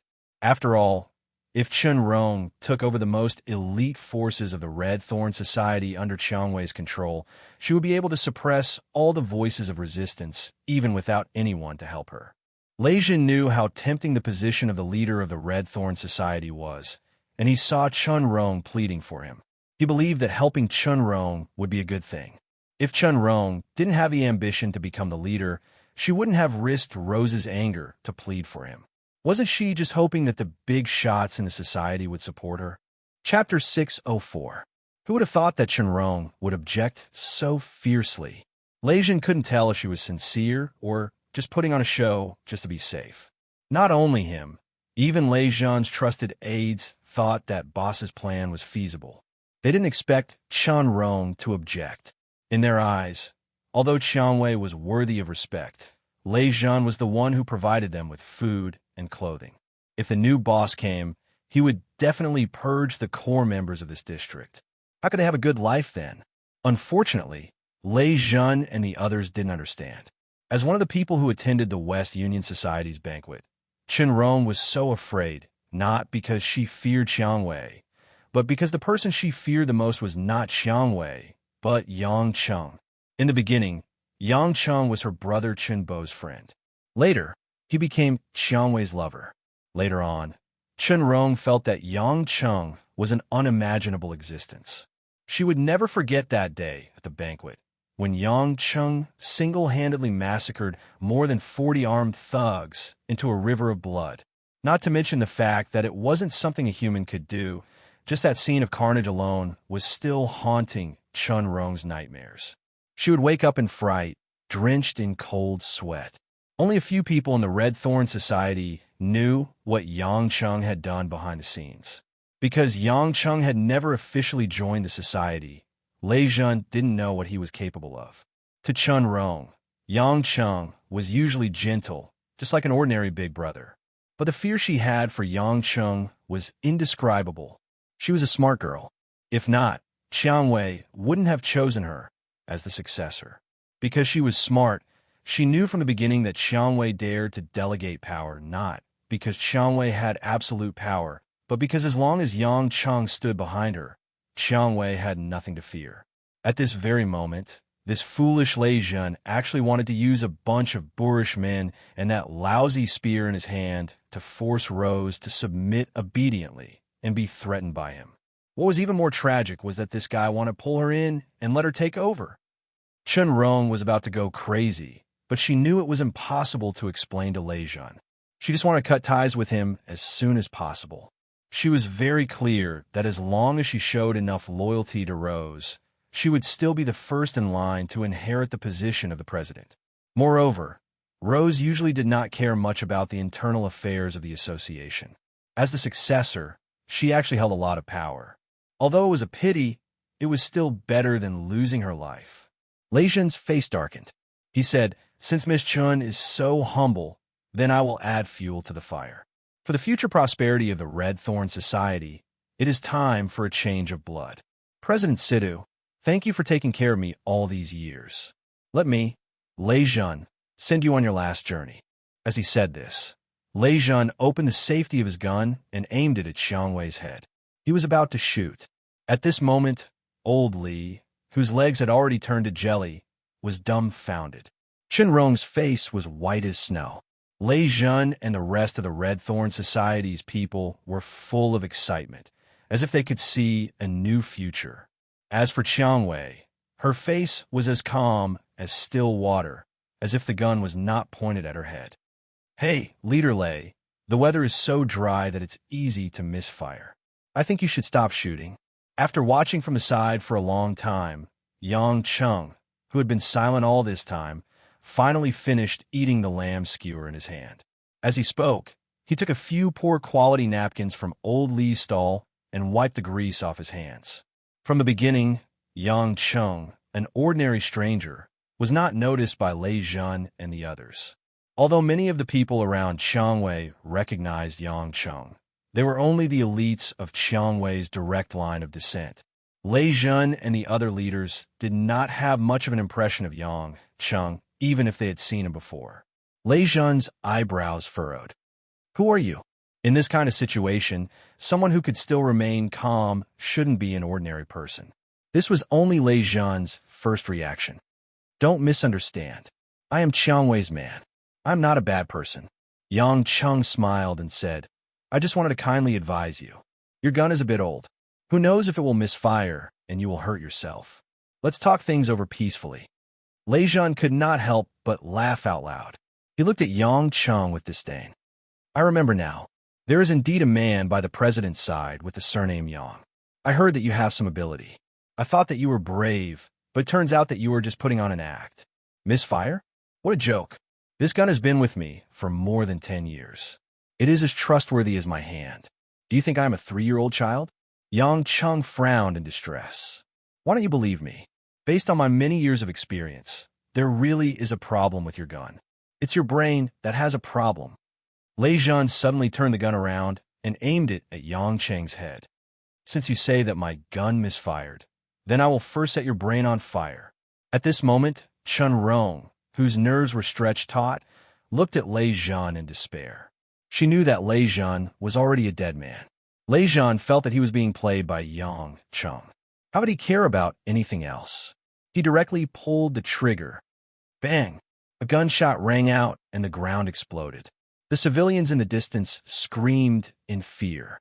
On the other hand, the members of the direct line of descent behind Lei Jun all revealed doubtful expressions.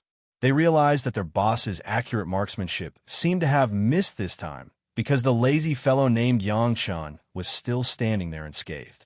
But what happened next caused them all to fall into a state of panic. Lei Jun stood there with his back facing them. Suddenly, the hand that was holding the gun slid down. The gun in his hand also fell to the ground. Lei Jun's body, which was not very tall, fell backwards. A cloud of dust flew up. Lei Jun had fallen. "Boss! Boss!" A group of Lei Jun's subordinates cried out in shock. They could not believe their eyes as they looked at Lei Jun, who had fallen on his back. They were shocked to discover that on Lei Jun's forehead, there was a large hole with blood flowing out. Dark red liquid flowed down from his forehead, dyeing half of Lei Jun's face scarlet. Lei Jun's eyes were still wide open, as if he had died with a grievance. He could not believe his own death. At this moment, the calm Yang Chen yawned and said helplessly, "I told you that your gun was too lousy and would misfire. Look at you now. The bullet flew to your head. TSK, TSK. I told you that I'm a good person, but you wouldn't listen to me even if we could talk things out." Other than Xiang Wei, who was slightly surprised, everyone else looked at Yang Cheng in shock. It was as if they had seen a demon. Misfire? Only an idiot would believe that. Everyone came to a sudden realization.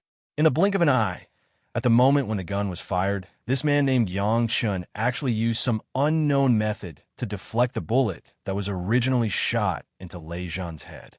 This was not something that could be seen with the naked eye. In other words, this man named Yang Cheng was not human. When humans encountered something that was illusory and difficult to understand, such as ghosts and spirits, it was easy for them to develop an indescribable fear. At this time, the people present had developed an irresistible sense of fear towards Yang Cheng. They did not even have the strength to run away, not to mention resist, let alone avenge Lei Zhan. Xiang Wei was already able to accept Yang Cheng's unfathomable strength. She quickly recovered from her shock and said to the group of people, "There is no need to stand there in a daze. Your boss is already dead. Right now, you only have two choices in front of you.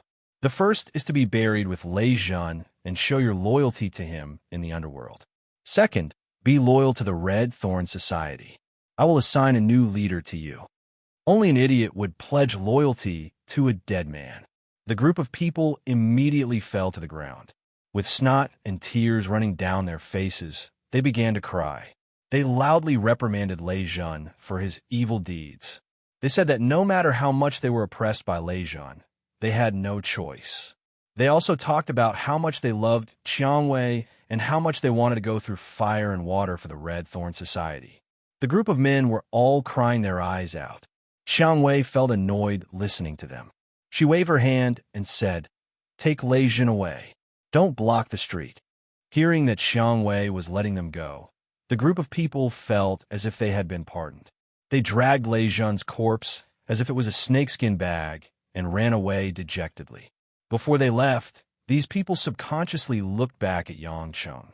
It was as if they were afraid that some kind of bullet would suddenly fly into their heads. Their lives were hanging by a thread, but the mutiny ended like a farce.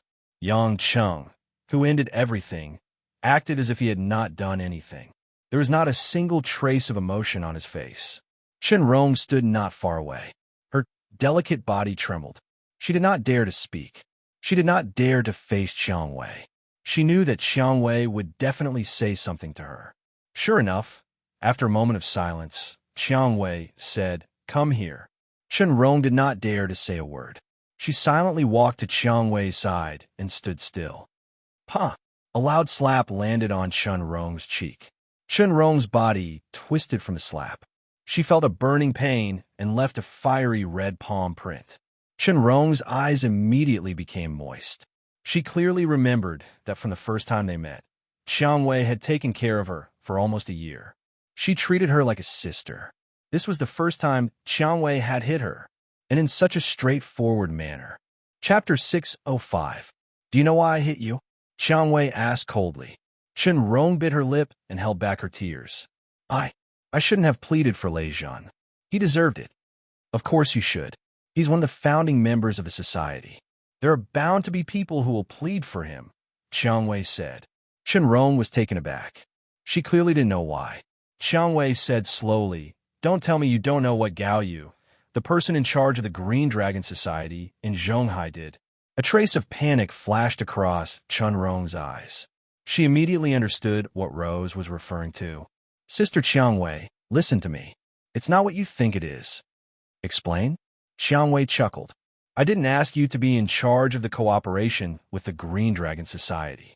I didn't ask you to help the evildoer, nor did I ask you to make all the decisions on your own. The reason why the Red Thorn Society can dominate the whole of Zhonghai isn't because we're fearless. It's because the things we do don't cross the government's bottom line. I just gave you some power, but you're even more ruthless than I am. Also, no matter what reason you have, why didn't you report it to me?" Chen Rong's face paled. Her body trembled. I was thinking that Gao Yu is a high-ranking member of the Green Dragon Society. If I rejected his request, it would make our cooperation difficult. That's why I wanted to give them some benefits so that we can get closer.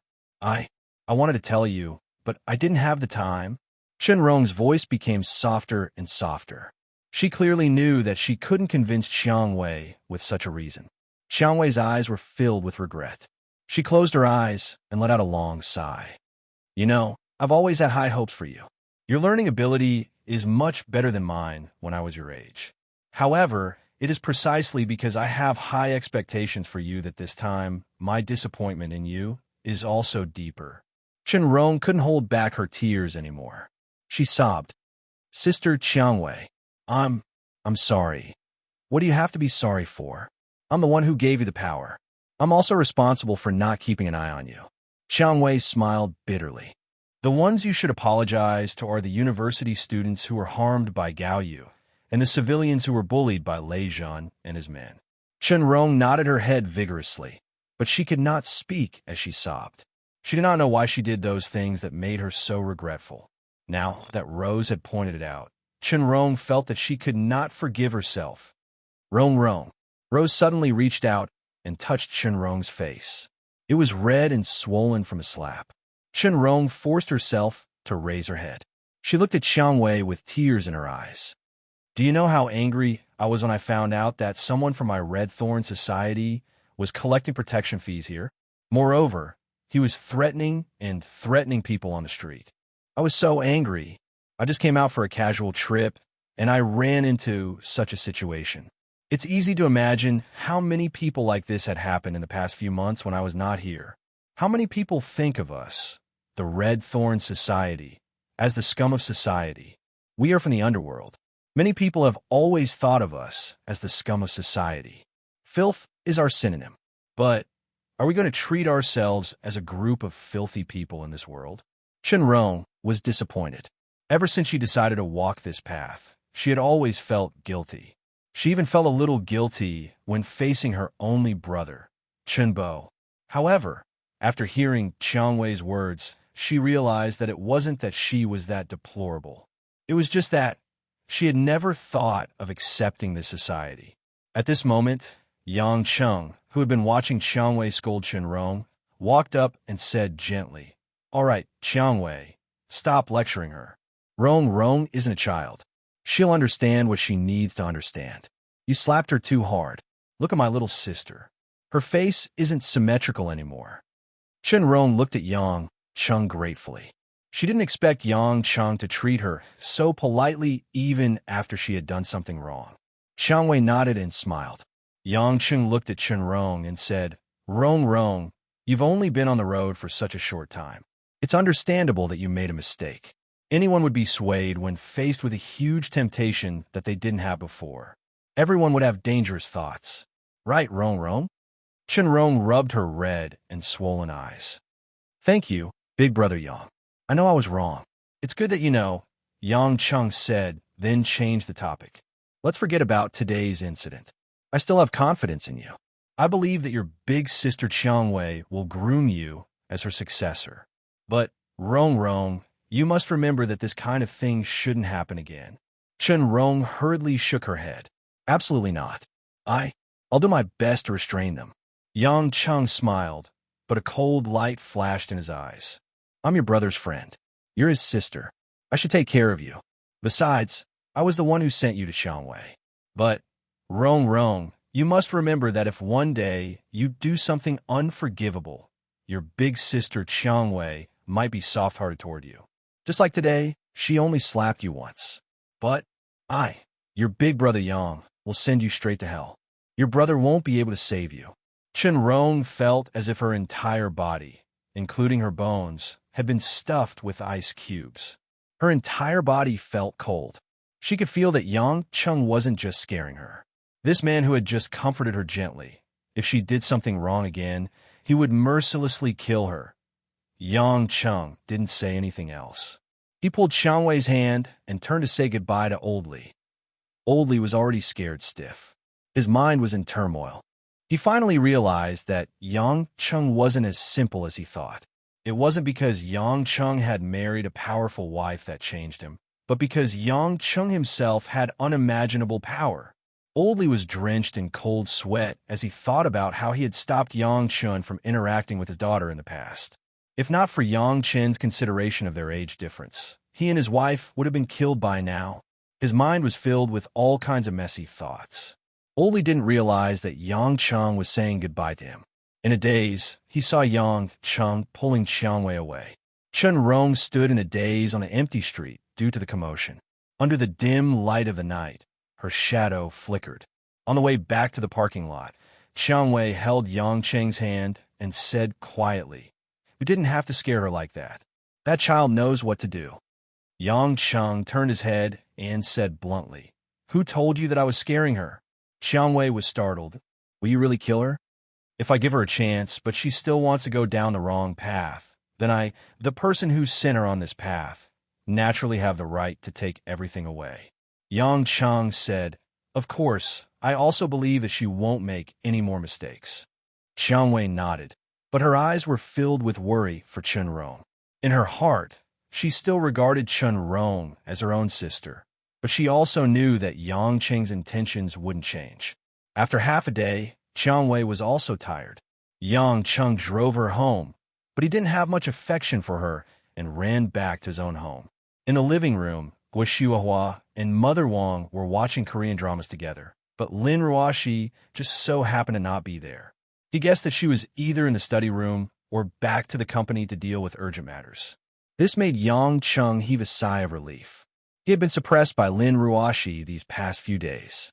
On the TV screen, the female lead was being slapped by her mother-in-law, crying out in grievance. Guo Xiuhua and Mother Wang were full of sympathy and pity, as if the one being slapped was their daughter. Yang Cheng sighed helplessly. He didn't disturb the two elders and slowly walked back upstairs to his room. He planned to take a shower and go to bed early. Just as he was about to take off his clothes and go to the bathroom, he felt his phone vibrate. Yang Cheng picked it up and saw that it was an unfamiliar number. Yang Cheng frowned, thinking that it was most likely a mistake, but he still picked it up. Hello, who are you looking for? Lying on the bed, Yang Cheng said lazily. There was a moment of silence on the other side of the phone.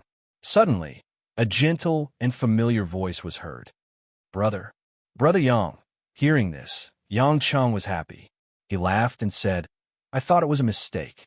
It's Hui Lin. TSK. Why are you calling me all of a sudden? Is this your number? After Hui Lin won first place in Star of Yulei, she didn't return home. The company had arranged a full schedule for her. Taking advantage of the popularity of Star of Yulei, she naturally had to go to various places to promote, meet, and greet her fans. Moreover, Hui Lin's unique voice and innate talent in music had attracted a large number of music producers to provide her with works. Her new album was also in the midst of preparation. Just recording the songs was a big project. Naturally, she didn't have the time to go home to visit family. Hui Lin replied, This is a new number.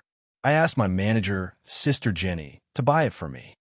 Yang Cheng still didn't know that Hui Lin's manager was called Jenny. He was really a director. He asked, I didn't see you at the company. Where are you now? What are you busy with? I'm back in Beijing. I'll be in the recording studio recording my new album. Hui Lin asked softly, Brother Yang, Sister, Aunt Guo, Mother Wang, and Jinxiu, how is everyone? Yang Cheng felt a little sad as he listened. The girl had lived in this house for so many days that they had developed feelings for each other. All of a sudden, she left for another city. Although Beijing was her real hometown, there were only staff around her. It was quite lonely. Abbess Yin Miao was also a Taoist nun. She was busy with the Yellow Flame Iron Brigade. Now that Lin Jiguo left, she had to take over the Lin clan. How could she have the time to take care of her granddaughter? Everyone is fine. I'm here. What else can happen? Yang Cheng comforted her. As for you, if there's anything you're not satisfied with, give me a call immediately. I'll help you solve it immediately. Don't let yourself be wronged. You're a superstar, not a punching bag, understand? Yang Cheng was most worried that Hui Lin would be too honest. If she was bullied by some weird people in the entertainment industry, it would be too unfair to her. If Lin Ruoxi knew about this, she would definitely be heartbroken. Thank you, Brother Yang. Then, does that mean that I can call you more often in the future? Huilin replied happily, Thank you, Brother Yang. Yang Cheng was stunned. He smiled and said, Of course you can. You're a busy person, but I'm not.